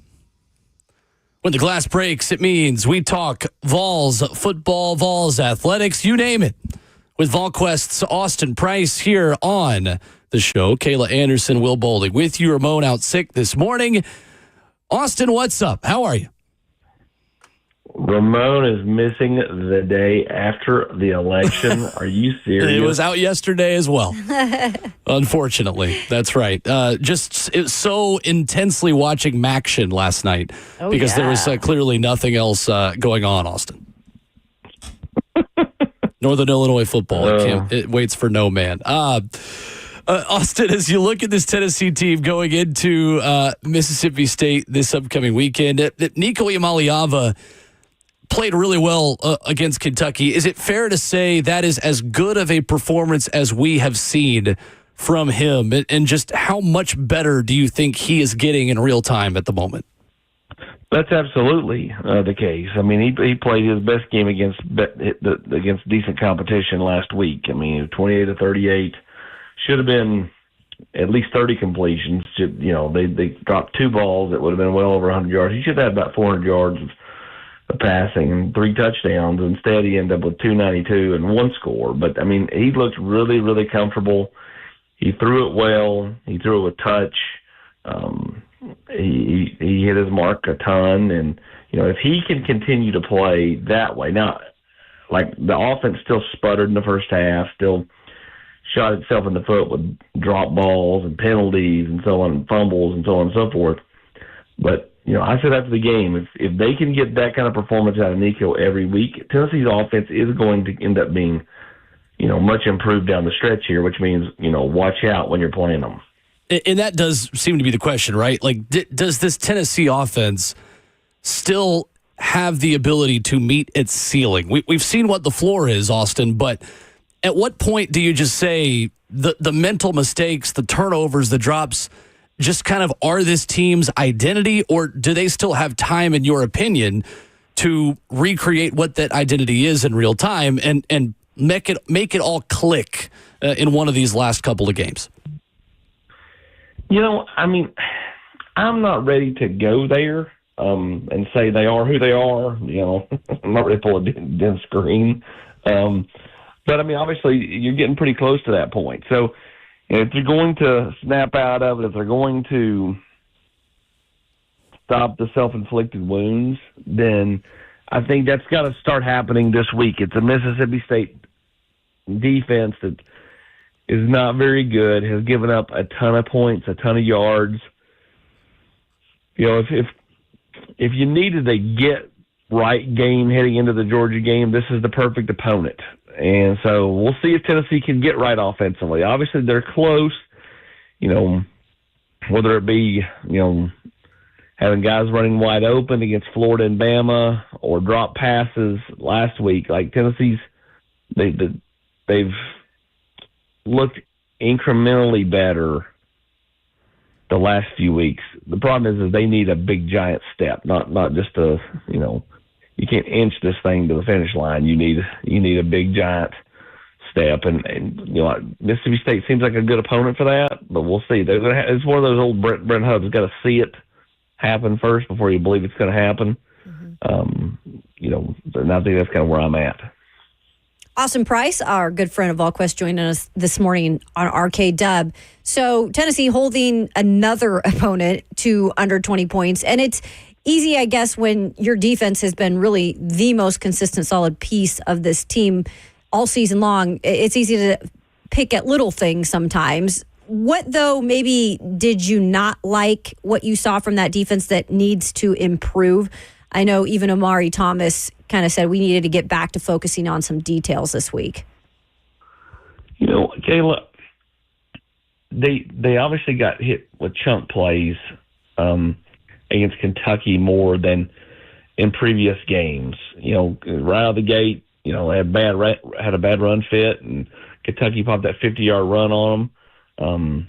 But they still only allowed 18 points, and so it was bend but don't break.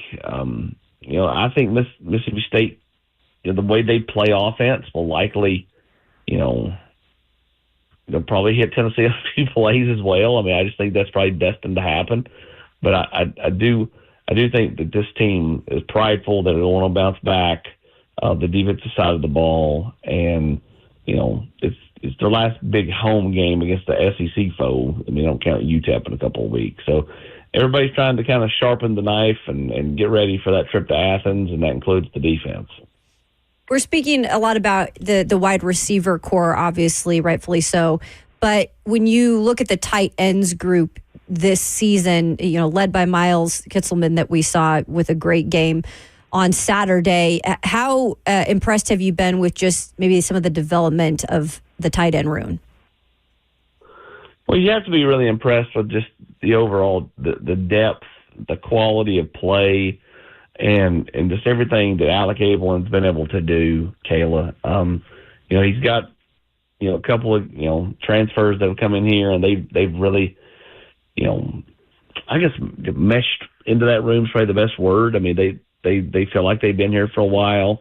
Kitselman has been solid all year. I think Stays continues to get better. And he's got all of them to buy into being efficient blockers in the run game. And that's why you've seen them get some praise out there since that game for some of their blocking. And so for my liking, like that room is one of the more improved rooms on this football team. And you wish you had Kitselman for more than just this year, but he's a one-and-done guy. Now, Stays will be back, and we'll see if they can continue to bring Ethan Davis along. And they have a couple of nice kids committed to play in the 25 class. But, I think that's one of the more improved, units on the team. And I think, it goes back to, just the buy-in of that group. VolQuest Austin Price with us at Austin Priceless, where you follow him on Twitter. A school record already set by Dylan Sampson on the ground, Austin, and incredible the step he has taken this season. I think we knew he would be good. He has been more than just good. What is his future? Is he a guy, and I hate to look into an offseason while there's still a lot of games to be played, is his near future in the NFL? Like, how much has his price raised this season, Austin? Because like it or not, this is where college football is at this point, that like we talked about with Tyler Barron at times last season, guys go into contract years, especially when they start performing at this level. Yeah, I mean, I think that you're probably looking at, a player that probably is going to take his talents. But, I mean, ultimately that's up to him. I mean, I think, Dylan Sampson loves the college experience. He loves Tennessee. We'll see what he elects to do. But, it's a fantastic year that he has a chance to, be the single, greatest year in Tennessee football history running the football. I mean, he's on path to break Travis Stevens' record of 1364 for single-season rushing yardage. He already broke the touchdown record for a single season. He could potentially break the career touchdown record between here and the end of the season. So, and if he came back, he would be a heavy favorite at that point to become Tennessee's all-time leading rusher, which, Travis Henry keeps dodging people. I mean, you've had a few that, have gotten close and just not been able to do it. Arian Foster, obviously didn't end up to it when he was, on path to do it. Jalen Hurd would have done it, but then, decided to transfer and go play receiver. So, I think for Dylan Sampson, it's all what he wants to do, but he certainly has the possibilities to do some big things down the stretch of this year and or next year, depending on what he elects to do. In this game, Austin, on Saturday, Mississippi State comes into this one last in the league in points allowed defensively. Yards allowed, they're averaging 250 passing yards per game, last in the SEC, last in terms of rushing yards.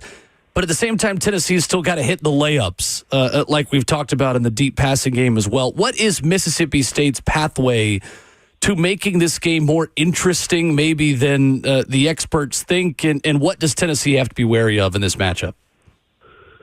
Well, I think, their pathway is, being able to pop some big plays and trying to get into a shootout with Tennessee. Mississippi State defensively is kind of who they are. They give up a lot of points. They give up over 60 to Arkansas. That's just, you're going to score some points Saturday. Even if you don't play great offensively, you're going to score some points. Mississippi State's past is they've they've got to make it a shootout. They've got to, find a way to do something to Tennessee that nobody's done all year, and that's, find the end zone a bunch. I mean, Tennessee's given up yards, but, it's always been but don't break. So I think for my liking, you've got to find a way to cash in, in the red zone. And, again, that's something most people have not been able to figure out with this defense. Austin Price of VolQuest joining us this morning on Ramon, Kayla, and Will. A lot of people like to bring up the conversation of college football is so different now and NIL, and there's not those really feel-good stories as much. But let me introduce you to a guy named Will Brooks. Vols, starting that walk-on at some point safety. He has been so tremendous this year, making so many key plays. Austin, how great is this to just still have guys like this in college football to, get you excited sometimes that it's not always about the money? Yeah, I mean, I think he's a great story. I mean, I would tell you Deshaun Bishop's a great story. Yeah. Same type thing. Both True. both walk-ons that, continue to do things. But, I mean, Will Brooks' story is neat from the standpoint of, I mean, when you started to say he was going to start at safety back in early August, the fans did not like it. I mean, they were ready to move on from Jalen McCullough, who has 3 interceptions in the NFL this year, is playing pretty good for the Rams. Then they did not want Will Brooks, because he's a walk-on and so on and so forth. And all that guy has done has been Johnny on the spot. He could easily have had 2 pick six if he had just cut outside the other night. One of my favorite reactions is Boo Carter's reaction when he cuts back inside and he gets tackled, and Boo like no, like, and he points to go to the pylon.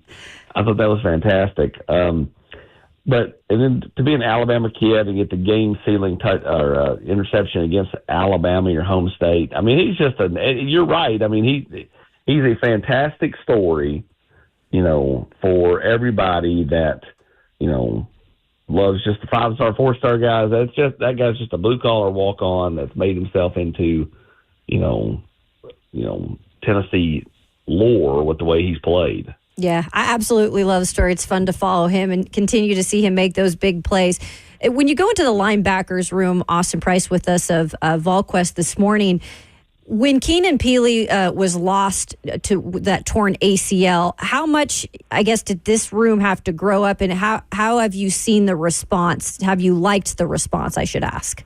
Well, he got hurt last year, and I thought the room was really forced to grow up last year. I mean, some of these same players were filling in when he got hurt last year, like Jeremiah Thielander and Caleb Perry and Arion Carter. And, of course, Carter got hurt last year and had to miss the back part of the year. And they were even thinner. So I think for the most part, these guys are in their second tour of duty filling in for Keenan Peely. And I think it's not as glaring this year for them as it was a year ago. And so I think this is a room that's still not super deep. They really can't afford any key injuries at linebacker. But I think that, what they have has been really, really solid. And so we'll see how this thing, continues to progress. And can they get Edwin Spillman back, let's say mid-December if Tennessee were to make the college football playoff? That would be interesting to me, just based off of depth. I mean, he's not going to come in and start or play a ton of reps, but, I mean, he would be a serviceable body, in case something happened and Tennessee did need him. And I think that would only help that room. Austin Price of VolQuest at On 3 with us. Austin, Steve Wiltfong of On 3 moves his prediction for Oakland running back DeJuan Morris to flip from USC to Tennessee on Sunday after Morris was in town for Tennessee's win over Kentucky. How much has Tennessee, or let me rephrase, how has Tennessee gotten back in the picture with DeJuan?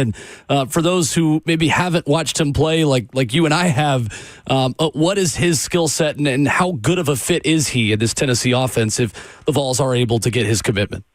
Well, let's start with the skill set. Very similar to Dylan Sampson, similar body style, similar, abilities overall, and it would be a huge get for Tennessee. How have they gotten back in? They've kind of slowly chipped away, and he was really unresponsive for a long time. And then after the Alabama game, the correspondence started to pick up. I think, when you look at Southern Cal, they are struggling. Tennessee is thriving. And when you look at how Dylan Sampson has played and you're DeJuan Morris, you're like, I can see myself doing this because I'm kind of that guy in so many ways. And so he's continued to pick up the communication with Tennessee. Was up here last weekend, and now we'll kind of take his time. He has an official visit left to Tennessee if he wants it. I think he'll take it, but it certainly feels like Tennessee is trending in the right direction there as we reach early November. And credit Darrell Sims, because it would have been real easy when DeJuan was not picking up the phone to just go, okay, forget it. And he just kind of kept chipping away, and it worked out quite well. It's kind of like Ramon when he got married. The wife didn't really want anything to do with him. He just kind of kept hung in there, and, slowly melted her heart with his big personality. I love it. And he's not here to set the record straight. Austin, I was up in Knoxville last night. I was calling the Lady Vols season opener against Samford last night, and it is incredible. Let you do that. They did, I know. They did let me do it somehow.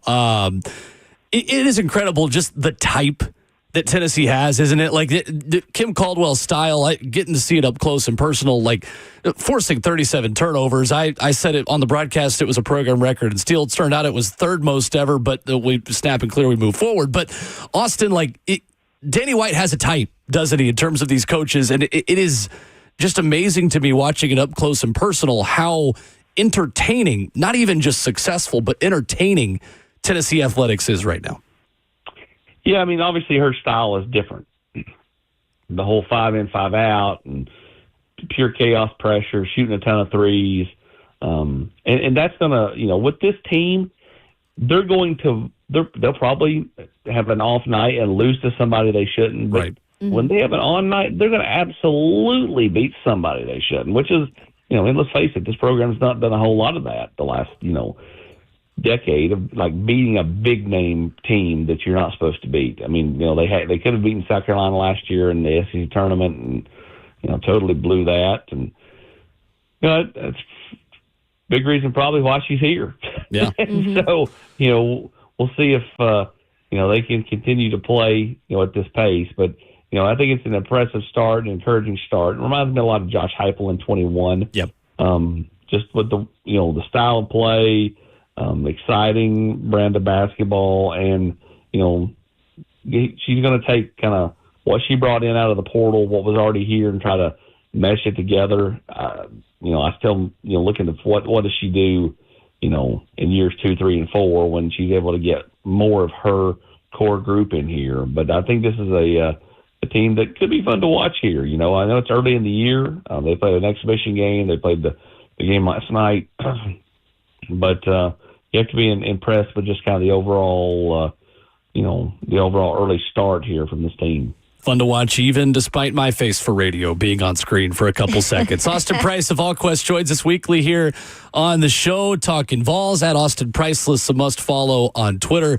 Appreciate you as always, Austin. Thank you.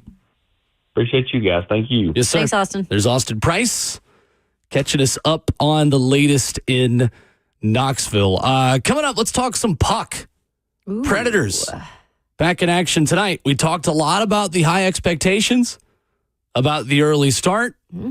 Maybe you have gone away. Your televisions have been elsewhere. Maybe it was on Maction last night. It was the only thing to watch. We'll get back to what exactly has happened and the urgency they've got tonight going into a big one coming up next.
RKW wrapping up hour 3 this morning on 104.5 The Zone. Kayla Anderson, Will Bowling hanging out with you. We'll be joined by Rhett, Bryan talking Titans here in 10 minutes. We're going to talk some Preds here in a minute, but there is a little bit of Titans news. Yes. They have added a safety. ESPN's Jeremy Fowler reporting that veteran safety Mike Edwards is on his way to Tennessee, signing with the Titans pending a physical. Of course, adding Tennessee has a need due to injury, and the Bills granted Edwards his release on Tuesday. Safety help. Safety help. They needed it. Quandre Diggs going down with I'm not even going to try to go into the injury with his foot. Liz Frank injury? Yes, the history behind that. But Mike Edwards, an older guy, right? A veteran, got experience. I will say this, he has the experience also on winning teams. He was there when Tampa Bay won a Super Bowl, also Kansas City. Not anything crazy, like you said. Was, I think you said, a healthy scratch most of the time here with the Bills. With Buffalo this year, yeah. Only played in 3 games this season with Buffalo. But you know what? If the Titans can use him in any way possible this season with this type of defense, hopefully he can add some depth or be a starter at some point. 78 career games, 28 starts in a 6-year NFL career, including 4 years in Tampa, where he had 7 career interceptions, and a season with the Chiefs last year where he played in all 17 games, started 5 of them, had a pick, had 2 fumble recoveries, and 51 total tackles. This season, 1 tackle in 3 games for the Buffalo Bills, now a Tennessee Titan. There you go. So the 28-year-old Mike Edwards, the Kentucky product. I was just going to say, do you know where he went to school? Comes to Nashville. That's right. Kentucky. Absolutely. 3rd-round pick in 2019, which means he would have been picked in the draft that was here. 29. Nashville, That's Tennessee. right. I still can't believe it was that long ago. Please, let's bring the draft back. I know. Side note. I know. I was at a sorority formal. You weren't even here? Instead of being here, no. Dang, well, now we really need to bring it back. It's a very sore subject in my life. Sure it is. So the Preds tonight, kind of a sneaky little important stretch here for the local professional hockey team. They are 4-7-1 to start the season. They have a difficult back-to-back over the next couple of nights. Washington tonight, 8-3-0 this season. And then Florida tomorrow night, of course, the defending champs, they need results. They kind of need them quickly. I agree with you. And I think right now, the word underwhelming, you can definitely use that when it comes to describing the start to this season for the Nashville Predators. I know that a lot of the guys, especially some of these veteran guys that have come over here from other places in the last couple of years, Ryan O'Reilly specifically, after that loss to the Kings, 3-0 loss, by the way, at home to the Kings. Looks awful. Extremely frustrated. Yeah, he said that was probably one of my worst games that I think I've ever played, from generating and making plays and losing battles. He says as a group, there's a lot of frustration right now.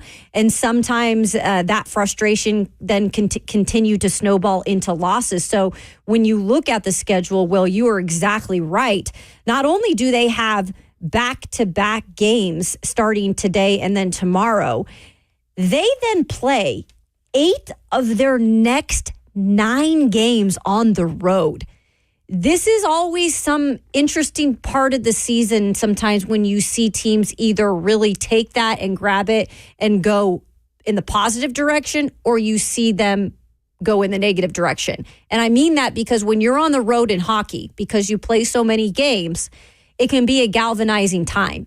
And a lot of teams that are good teams at the core, they find to get the best out of their guys in those situations. I believe this team is one of those teams when it's all said and done, and maybe this long road trip can rally them, but that's really got to start tonight in Washington. And again, you don't necessarily have to win back-to-back, but you've got to at least win one of these games and then take some momentum eventually when you go back on the road. I know UC Saros has been kind of mid. He hasn't had the best start to the season. We continue to see this trend with him. It's always. It is concerning, especially when you have him for, 8 more years with the contract that he signed. Right. You got to figure that out at some point. And certainly, like you mentioned, not getting easier. The dreaded CMA awards break. There it is. Always a thing early in November where you kind of figure out what you've got. Well, when the Preds go on the road for this long road trip. But Cap said 1-3 straight. They fell to the Hurricanes on Sunday. Preds, meanwhile, Philip Forsberg has been himself. Yeah. 6 goals, 10 points through 12 games. Ryan O'Reilly, Gus Nyquist, and Steven Stamkos starting to get going a little bit for them as well. It will take time, but again, we talked to Phil a few weeks ago. Mm-hmm. The number one objective in that locker room and on that team was to avoid the slow start that happened last year. There is no excuse, honestly, because of how much, like every question we asked Phil came back to, well, we didn't start fast enough last year. We have to be better. We are talking about that every day, that we have to start much more quickly. They haven't. No. So at this point, they got to live with it, and they've got to make it up on the back end because they were rough on Saturday night. It was a tough loss and a rough loss, like you said, even a rough watch, I should add.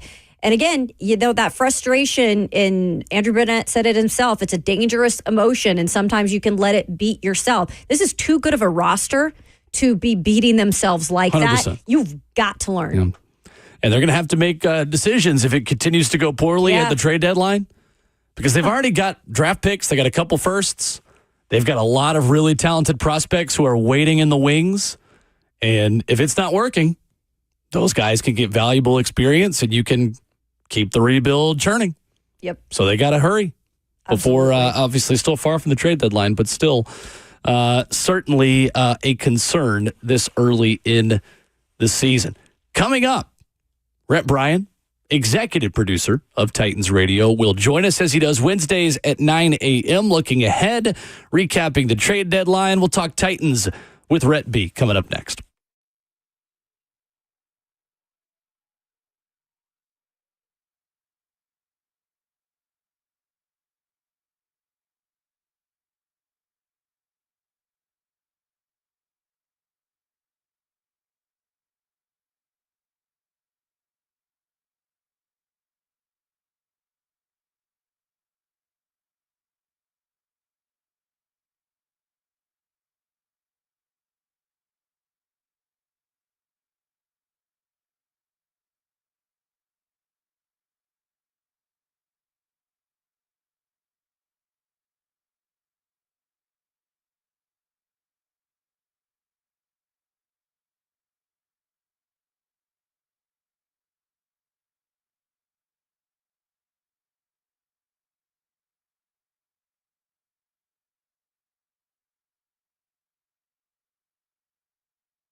What's going on? 9:01. Good morning from the 104.5 The Zone Studios. I am Robert Walsh. Titans stand pat as 8 other trades get completed before the deadline yesterday. Some of the bigger ones: Commanders acquire the services of Pro Bowl cornerback Marshawn Lattimore in exchange for a 3rd, a 4th, and a 6th. The Steelers completing 2 trades, sending a 5th to the Jets for wide receiver Mike Williams and a 7th for to the Packers for outside linebacker Preston Smith. But the news this morning for the Titans: veteran safety Mike Edwards on his way to Tennessee to sign with the Titans pending a physical. Tennessee has a need at the position, and Mike Edwards' experience at the position, 28 starts over 6 years, certainly lends itself to that. We also yesterday got the first look at the college football playoff ranking. Oregon, Georgia, Miami, and BYU all receiving byes as of right now. Tennessee is the 8th seed, and if the season ended today, they would host the undefeated Indiana Hoosiers in Neyland. For all your foundation repair and your waterproofing needs, you got to go to USSTN.com. Breaking news at once on your home for the Titans and the Vols. This is 104.5 The Zone.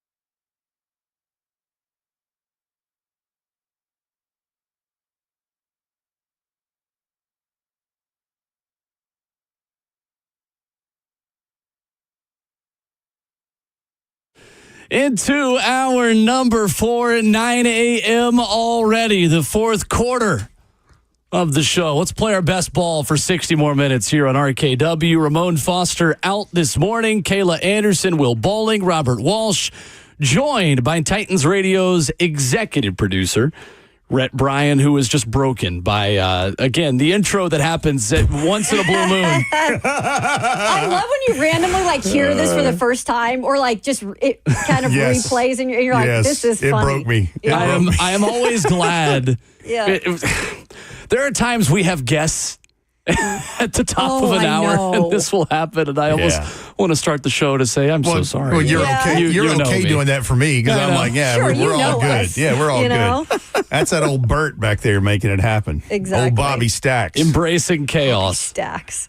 Embracing chaos. Rhett, the news coming down just a few minutes ago. The Titans reportedly, according to ESPN's Jeremy Fowler, making an addition. Safety Mike Edwards, longtime Tampa Bay Buccaneer, Super Bowl winner with the Chiefs last season, Buffalo Bill this year. Safety help on the back end, and another body that can help replace the outstanding production and play that you've gotten from Quandre Diggs this season. Yeah, and more than just that, when you look at their transactions that they made yesterday afternoon, signing Darryl Worley to the practice squad, and Javarius Owens, but Worley is a seasoned vet like Edwards.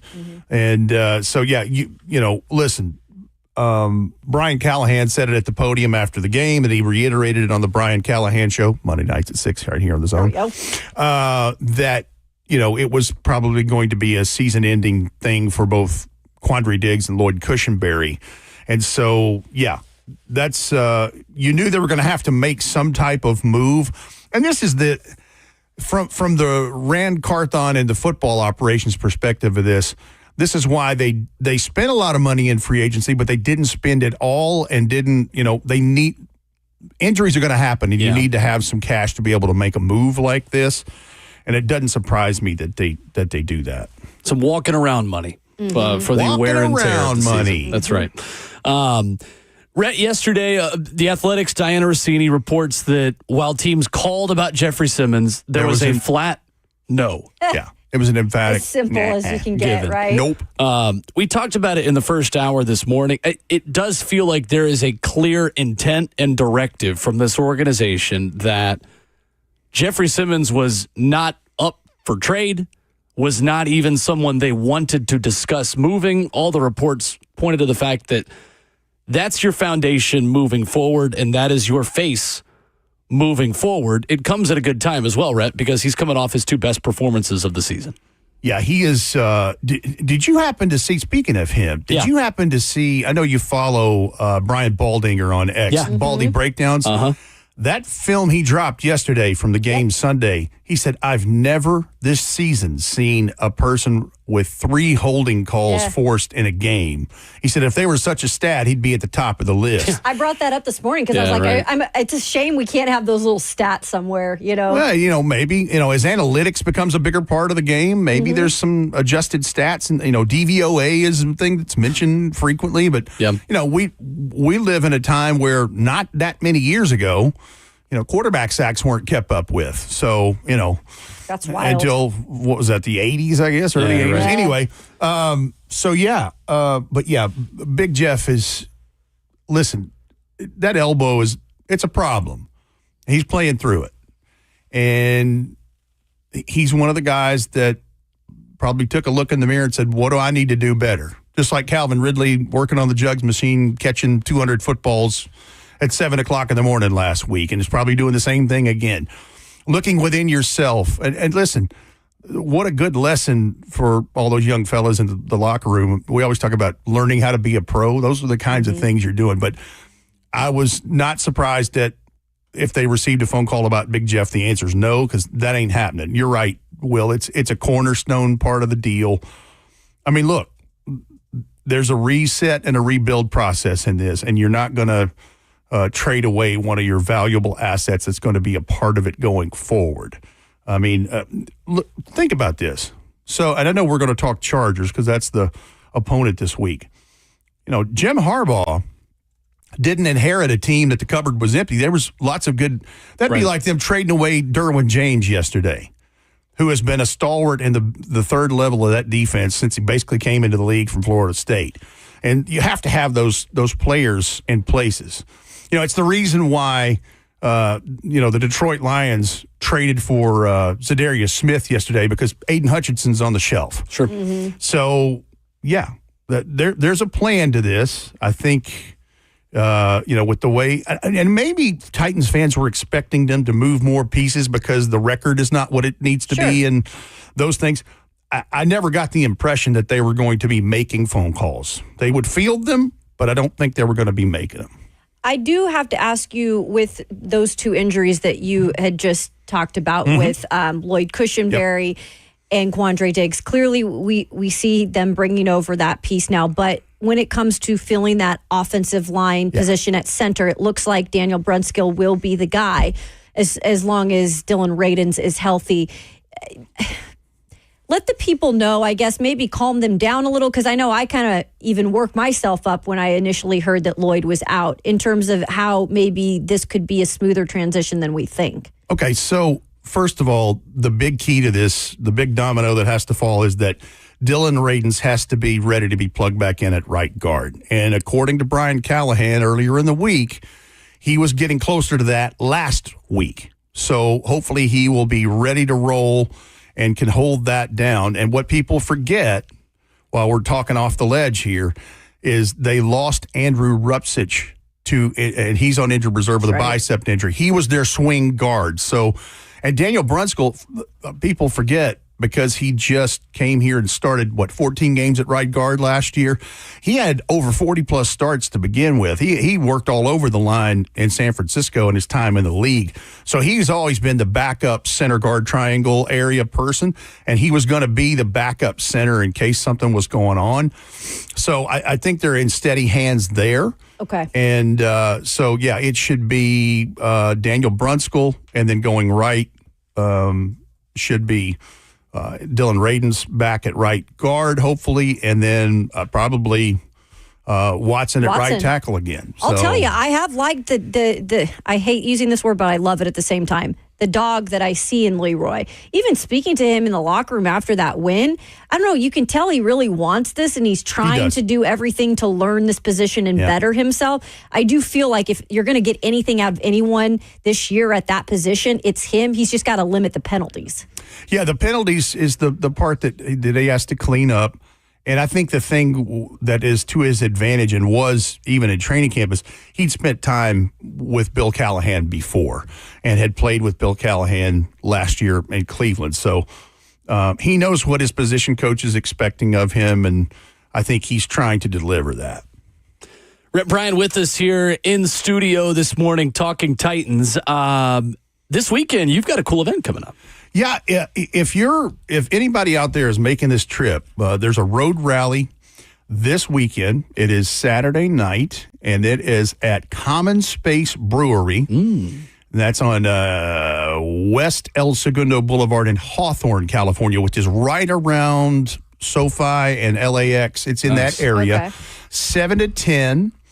And as it happens on the schedule right now, we are scheduled to have Jarrell Casey and Lorenzo Neal, a couple Nice. of Prime alumni that will be there.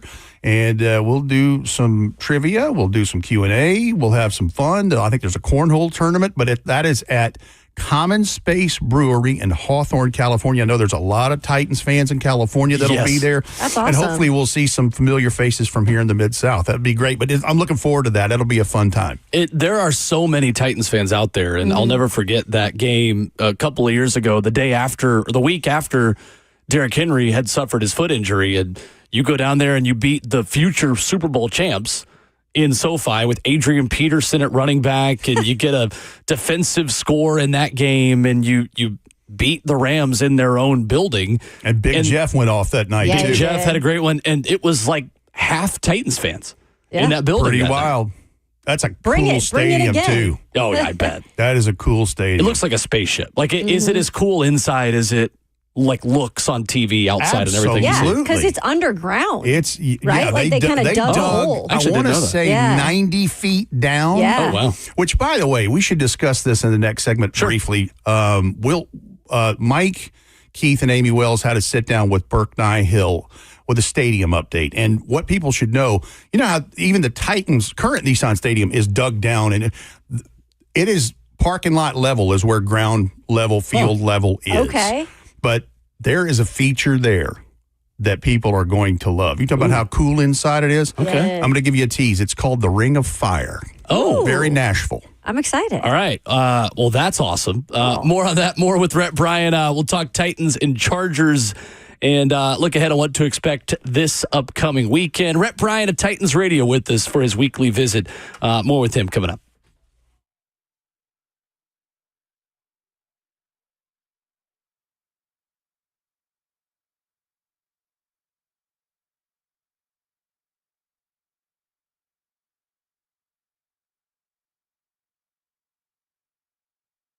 It's Ramon Foster, Hiller Plumbing, Heating, Cooling, and Electrical. Letting you know right now, Hiller's Cash for the Holidays promotion is back. They're giving away cash for the holidays with select purchases, okay? Where right now you can get a $500 Visa gift card when you buy select HVAC systems or new whole home generators, or get $250 Visa gift card when you buy a new tankless water heater. Right now you can also take advantage of Hiller's $99 drain cleaning special this month. There's no better time to take care of your house than right before the holidays, because you have those old uncles that come up with those old school aunties or just bad kids that'll mess up something in your house. So take advantage of right now all the specials that Hiller has going on. These deals only are available until the end of the year. So schedule today at happyhiller.com.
RKW continues this morning on 104.5 The Zone, talking Titans with Titans Radio's Rhett Bryan. That is Anita Ward, former school teacher in Atlanta, Georgia. Huh? Why do you need her? I don't need her, but her name is Anita. Anita Ward. Anita Ward. You were picking up what I was putting down. She was a school teacher in Atlanta, Georgia, and it was in that disco era. She took off like a rocket with that one. Rhett is familiar with my song. terrible. That's right, Memphis. I'm sorry. You're right. You're right, Memphis? Bert. She's a teacher, but she was a school teacher, right? That is correct. Yeah. In Memphis? There he is. Look at that. The man behind the glass, Robert Walsh. Love it. Yeah, I was getting. You know who I was getting? There was another Anita in the disco era that was from Georgia. Not Baker. No. This one. I need a last name. I'm doubling love the down. He's really playing off nightlife. of this. I love the nightlife. I love the boogie. Bryant? No. On the disco round. Oh, yeah. That was. Yeah, I couldn't tell you. She was a disc jockey in Georgia. There you go. Anyway. Interesting. Rhett, you mentioned you had a great tease before the break. Yeah. That was Alicia Ring of Bridges. Fire Yeah, on in new Nissan Stadium. Right. And so Burke Nihill got to catch up with Mike Keith and with Amy Wells about where the stadium is and what's happening. And it's a fascinating listen because he said, first of all, because it's Music City, because there's going to be fantastic, top-notch concerts there. The green room is a big thing because that's important to the performers' families and people like that. And he said the stage in one end of the lower bowl is the size, I think, of the Grand Ole Opry stage. Oh. And that he envisions, bands pre-game, halftime, like it's going to be very music. So anyway, I forget how many thousand square feet of LED is wrapped around the inside of that thing. I want to say he said 55,000 square feet of LED. Whoa. Anyway, My goodness. it is called the Ring of Fire. Oh, that's cool. And I'm like, tip of the hat to Johnny Cash. Yeah. I love it. I do love how Sweet. they've done by the way, the trumpets too of after. Yeah. Exactly. After a That's pretty good. touchdown. After touchdowns, I think it's one of the best in-game experience entertainment decisions they made. I It love is it. pretty cool. Very cool. Nashville. 100%. Very Nashville. But it's an update on the stadium you should hear about because Nice. And if you haven't seen, go to find that link for the live cam for Noonie. Like it is going up. amazing. Like they are. And think about this with the weather, and it's a little rainy today, but it hasn't rained a whole lot in the last 3-4 months outside of the remnants of a hurricane. Good point. And so they're ahead of schedule. Now, Mother Nature may have something to say about that later, but he said the lower bowl parts are being constructed in Atlanta and will be trucked up here. And this time next year, you will definitely see a lot more steel in addition to the concrete that's already been poured. It will look very much like a stadium. And if you look at the live cam now, you can see, okay, it faces east-west instead of north-south. Like you can see that. Yeah. Right. So right at gate 1 would be that end zone.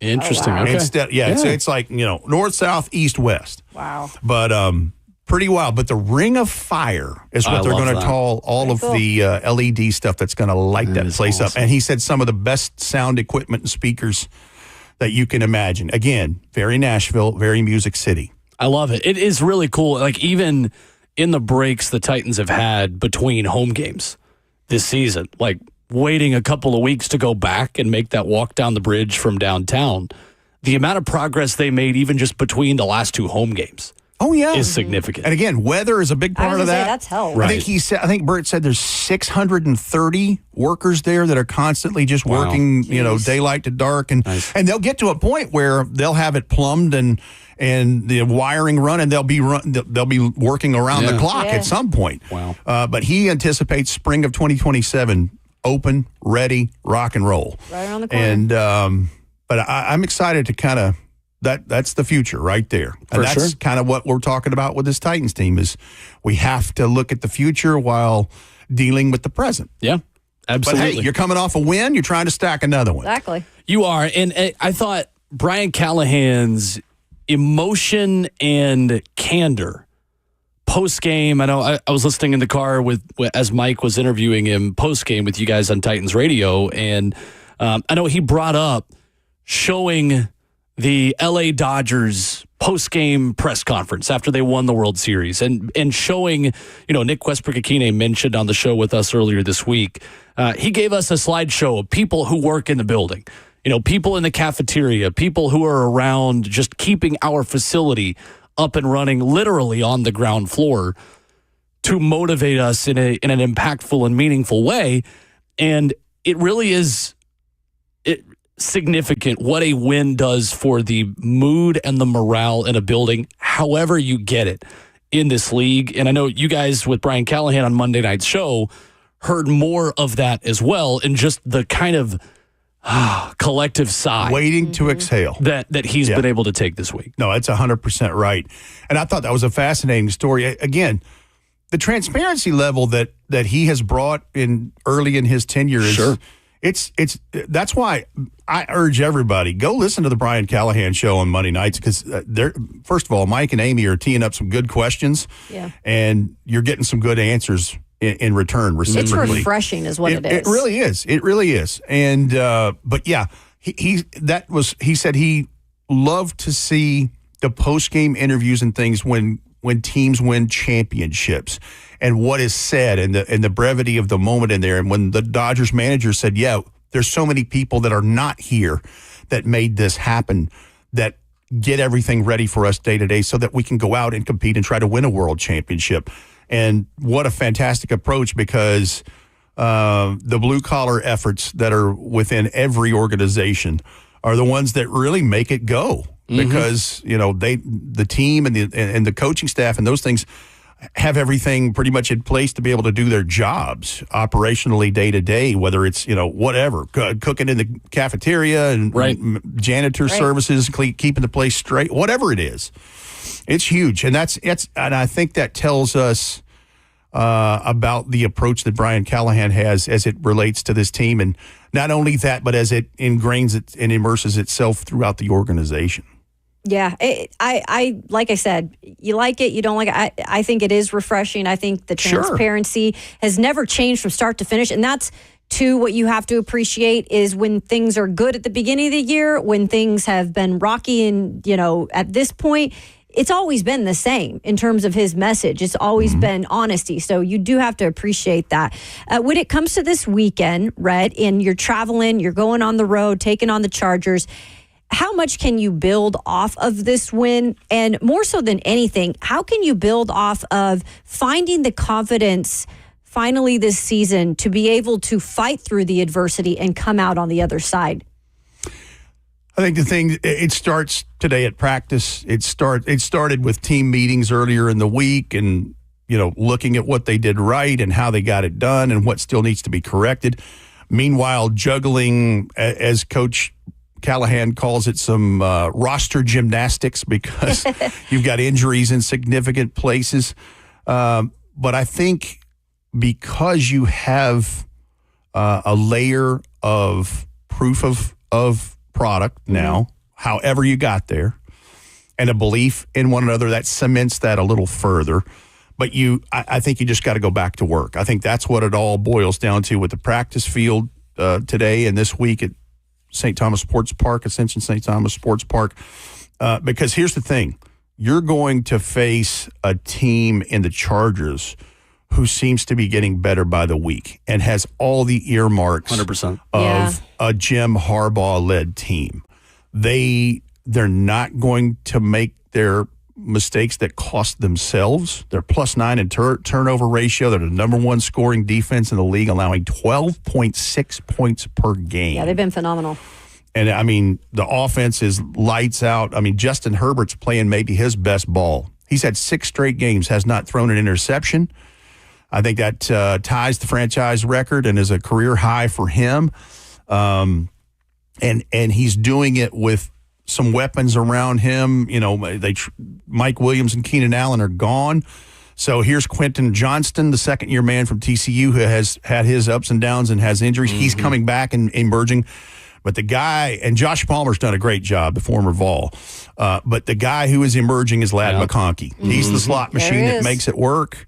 And he gets you to the short to intermediate stuff, and then the 9 routes and bomb shots he takes to Quentin Johnston and otherwise. So, there's a lot of moving parts to this. And here's the other thing. You know how much emphasis has been on special teams. This special teams unit that the Chargers have, ridiculously good. And well, you're talking about, so J.K. Scott, first of all, is a fantastic punter and has a great average.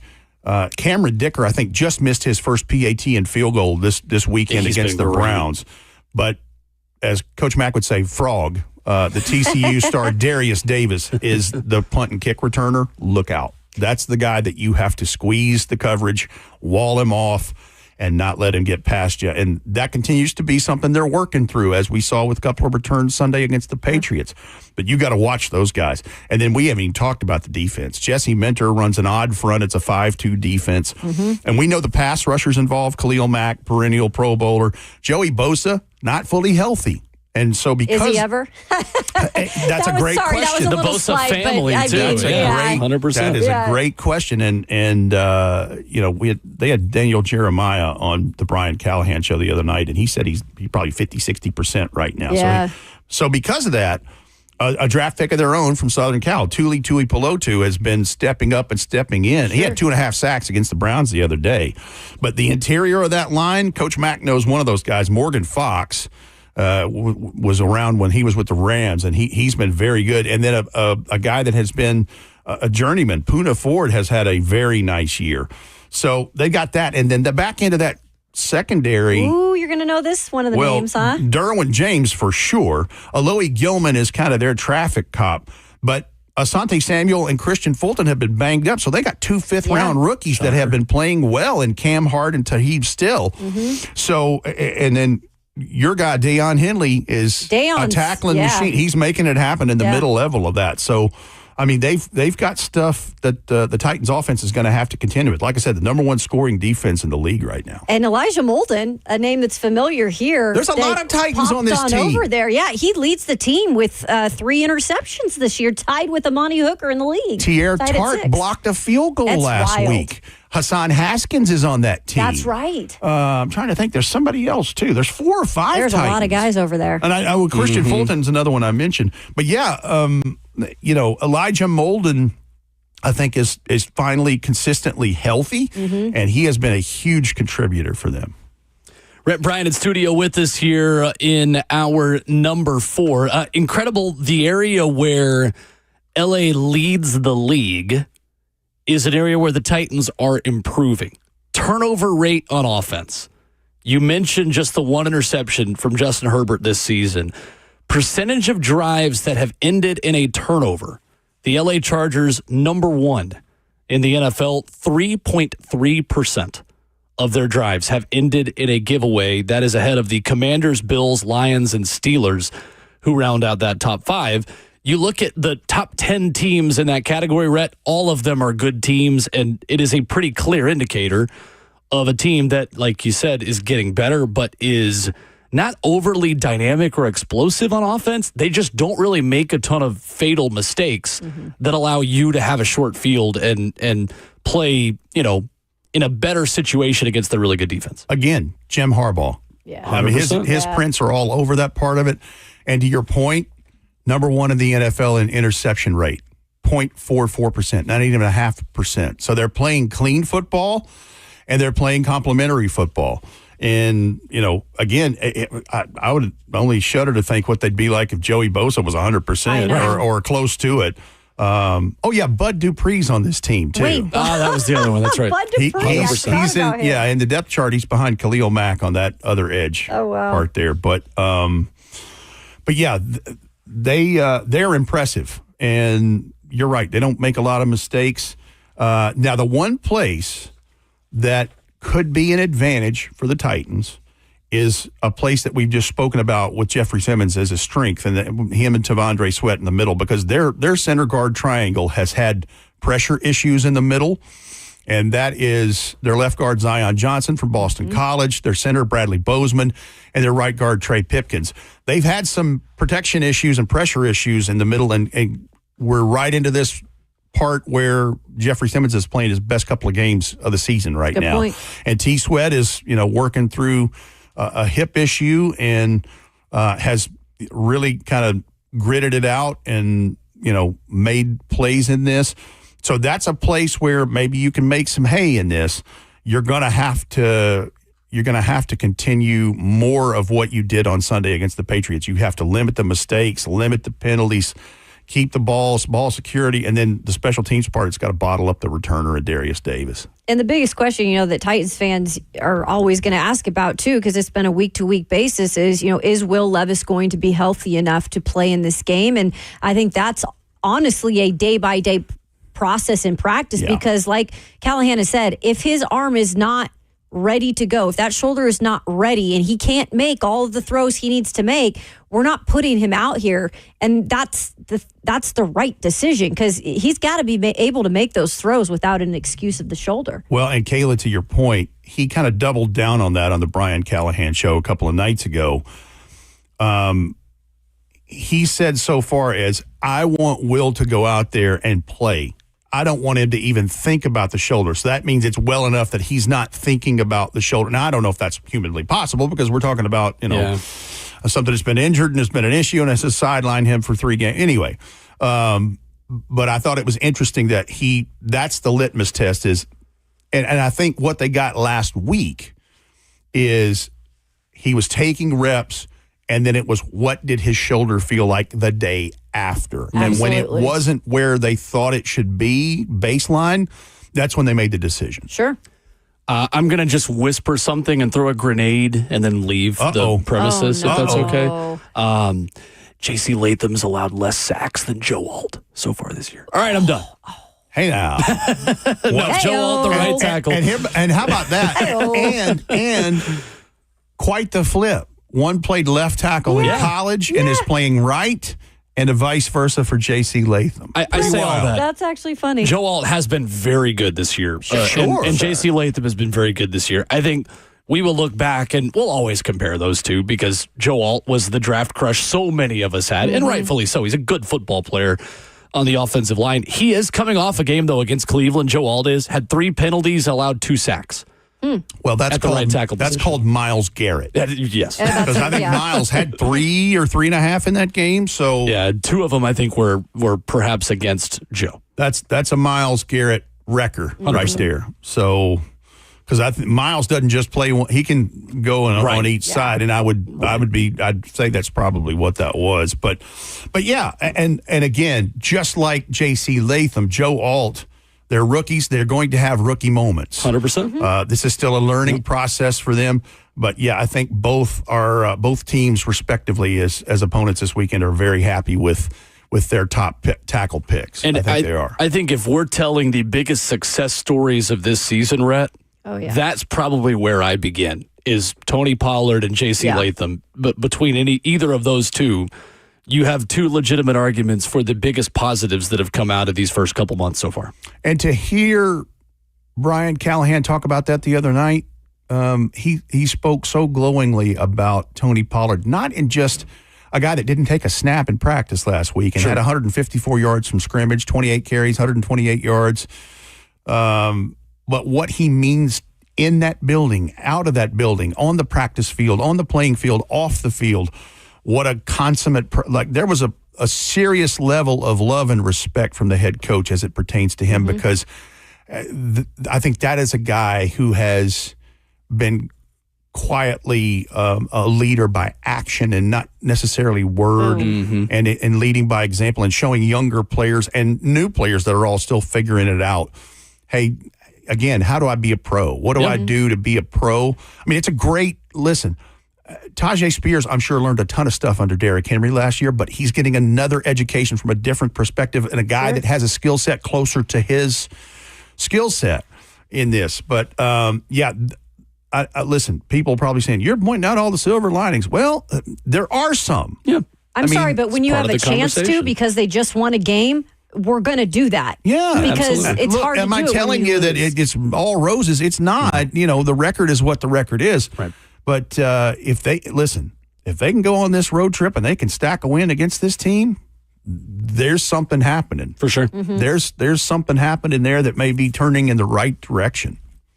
He is Rhett Bryan, Titans Radio's executive producer. Appreciate you as always. Thanks, Rhett. Good to see you. Good to see you both, and let's rock and roll. It's let's go get us a win in LA. Absolutely. Wouldn't hate it whatsoever. Coming up, headlines on the way out. We'll get to stories we have not yet covered, including an AFC South quarterback on the mend. An update on Trevor Lawrence a couple minutes ago. We got for you coming up next.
Hey, it's Kayla Anderson with We Grow Hair, and I've spoke about my hair growth journey. Maybe you're trying to figure out your own, because did you know that you can lose up to 50% of your hair before you even notice it? And I know you're probably thinking, okay, you're not losing your hair. Come on now, Kayla. But yes, actually, indeed, I am, or at least I was. In the temples, that's where I noticed some of my hair loss and decided to go in, get a plan, and they do exactly that. They'll set you up in terms of your hair growth journey and what you need. They've got incredible stuff there, though, to help you grow your hair. PRP, platelet-rich plasma treatments, that can help you restore your hair in 2 to 3 months. And also their FDA-approved laser therapy. That's what I've done. Been going in there 30 minutes. I'm under the laser. I'm out the door. It has helped me restore my hair. Their trademarked hair transplant procedure, that's going to give you 3 times more hair in just one procedure if you want to go that route. You cannot buy this cutting-edge technology online, folks. For over 30 years, We Grow Hair has been Nashville's hair restoration premier medical clinic. Don't wait. You can get your free evaluation today. All you got to do, call them 615-376-6010. That's 615-376-6010, or go to wegrowhair.com. Tell them Kayla sent you.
RKW wrapping up the show. Ramon, Kayla, and Will. Be back at it tomorrow morning with Coach Mack with a Thursday 3 previewing the football weekend. We'll preview all the games. Begin to look ahead to your Saturday and Sunday, the important things you need to know in your life. Kayla Anderson, Will Bowling, wrapping up the show. We need just like a bomb of Lysol, I think, sprayed on this entire building. Let's hope I'm not the next out because Zonos going down everybody like flies else has this been. week. My goodness. I'm glad to see Lucas back in the building. Oh, was Lucas out too? He Because of was. that? Lucas was out. He is back. Jeez. Very back. I should have worn a mask Honestly. in here. Honestly. Goodness gracious. This side of the studio has remained safe. So Yeah. we proceed. We press onward. We march on. I have sprayed, wiped down, and done everything possible to anything back here that could have a contaminant. There you go. Also refilled all the hand sanis around Look at you. around the studio. So if you want to wipe your hands off, it's in there. Beneficial Bert. Right? He does it all. I just try to help. Lending a helping hand. Mm-hmm. I love it. Runs for president next. I absolutely love it. You're channeling your little Boosie and just wiping it down. There you go. This is a white, as Michael Scott would say. I'm just the Wipe worst. it down. We were looking in the break at the schedule again of football games in the college football playoff. We have rankings. We know what the top 25 looks like. I'm just salivating at the football. Bring me all the football. I'm not breaking any news here, but I just think it is meaningful to remind you all again as we get playoff rankings. We will have on-campus football games played Friday night, December 20th, and Saturday, December the 21st, with 3 games, early afternoon, late afternoon, and evening. We will have Tuesday Fiesta Bowl, New Year's Eve, followed by a Wednesday playoff slate of the Peach Bowl in the early afternoon, the Rose Bowl in the late afternoon, because, of course, they have to be New Year's Day, and the Sugar Bowl that evening. Semifinals, this goes into Super Wild Card Weekend. Like, we will have a Thursday Orange Bowl, a Friday Cotton Bowl, and then 3 days of NFL playoff football, and then the national championship will be played Monday, which I hate still, January 20th in Atlanta. I just feel like people are just going to have to take a week off to catch up from just the consumption of football on every level at that type of level. I love it. It's going to get wild. I feel like we should do like a PowerPoint slideshow of, again, reminding everyone midway through the season, this is how many teams make the playoff. Yeah, I think you know that. Mm-hmm. Top 4 seeds are conference champions. SMU, yes, they are in the ACC. Yes, they will likely be playing for the ACC championship. The Mustangs, yeah.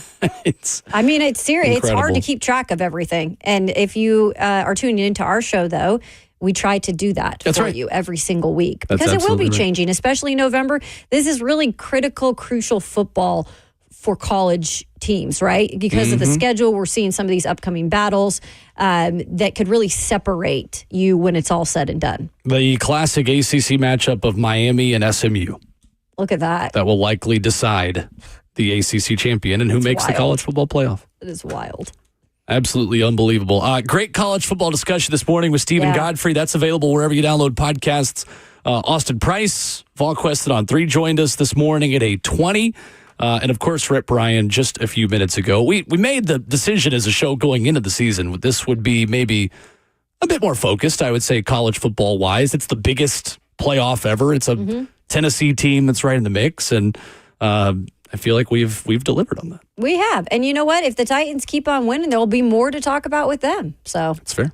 we'll just give it to y'all here on the show like That's we absolutely always fair. do. We mentioned before the break, Trevor Lawrence status updated. Doug Peterson telling reporters a few minutes ago he has a sore left shoulder. Oh, geez. Will be limited in practice today. And Franklin, Tennessee's own C.J. Beathard C.J. Beathard, who was has signed been off there the before. Dolphins practice squad to strengthen the Jags quarterback room, the pride of Battleground Academy. That is right. They know him there. They love him there. So why not bring him back if you need to? Watched a lot of C.J. Beathard when I was in high school. I like C.J. Beathard. Yeah. So Absolutely. if you need him to fill in at any spot, he can do that. That's right. Absolutely. Another story this morning, Pete Nakos of On 3 reporting that with Arkansas 1 win away from bowl eligibility, Sam Pittman is no longer on the hot seat. Look at that. Our Head friend- hog. We call him our friend here because I personally, and I think you said the same, I like Sam Pittman. Oh, I love him. I like I feel like he's my grandfather. I do too. So I'm happy for him that he's not in jeopardy to lose his job. The head hog. Yes. Hashtag embrace the hog. Mm-hmm. That's going to get clipped. That's the Arkansas motto for 2024. We finished the show as we do every Wednesday morning with our good friend Inky Johnson. Some midweek motivation from our VFL brother to wrap up the show. Do I think things happen to prepare us before the journey happens, or success, highs, lows, whatever it may be? Absolutely. That was 2 years of preparation, right? With no result. That's where I get my thought process, my psyche, my psychology. When I say commitment is staying true to what you said you would do long after the mood that you've set it in has left. I'm coming every single week to an environment and have to stay committed with no results. Yeah. That's where I get when I would say to people, can you be committed to the process of what you're doing without being emotionally attached to the results of what you're doing, right? If the result changes, does it change you? Yeah. That's where I get perspective drives performance. How you view what you do affects how you do what you do, right? My perspective about the situation and the condition, I wasn't getting the outcome that I wanted. But my perspective about the situation made me show up. Do I think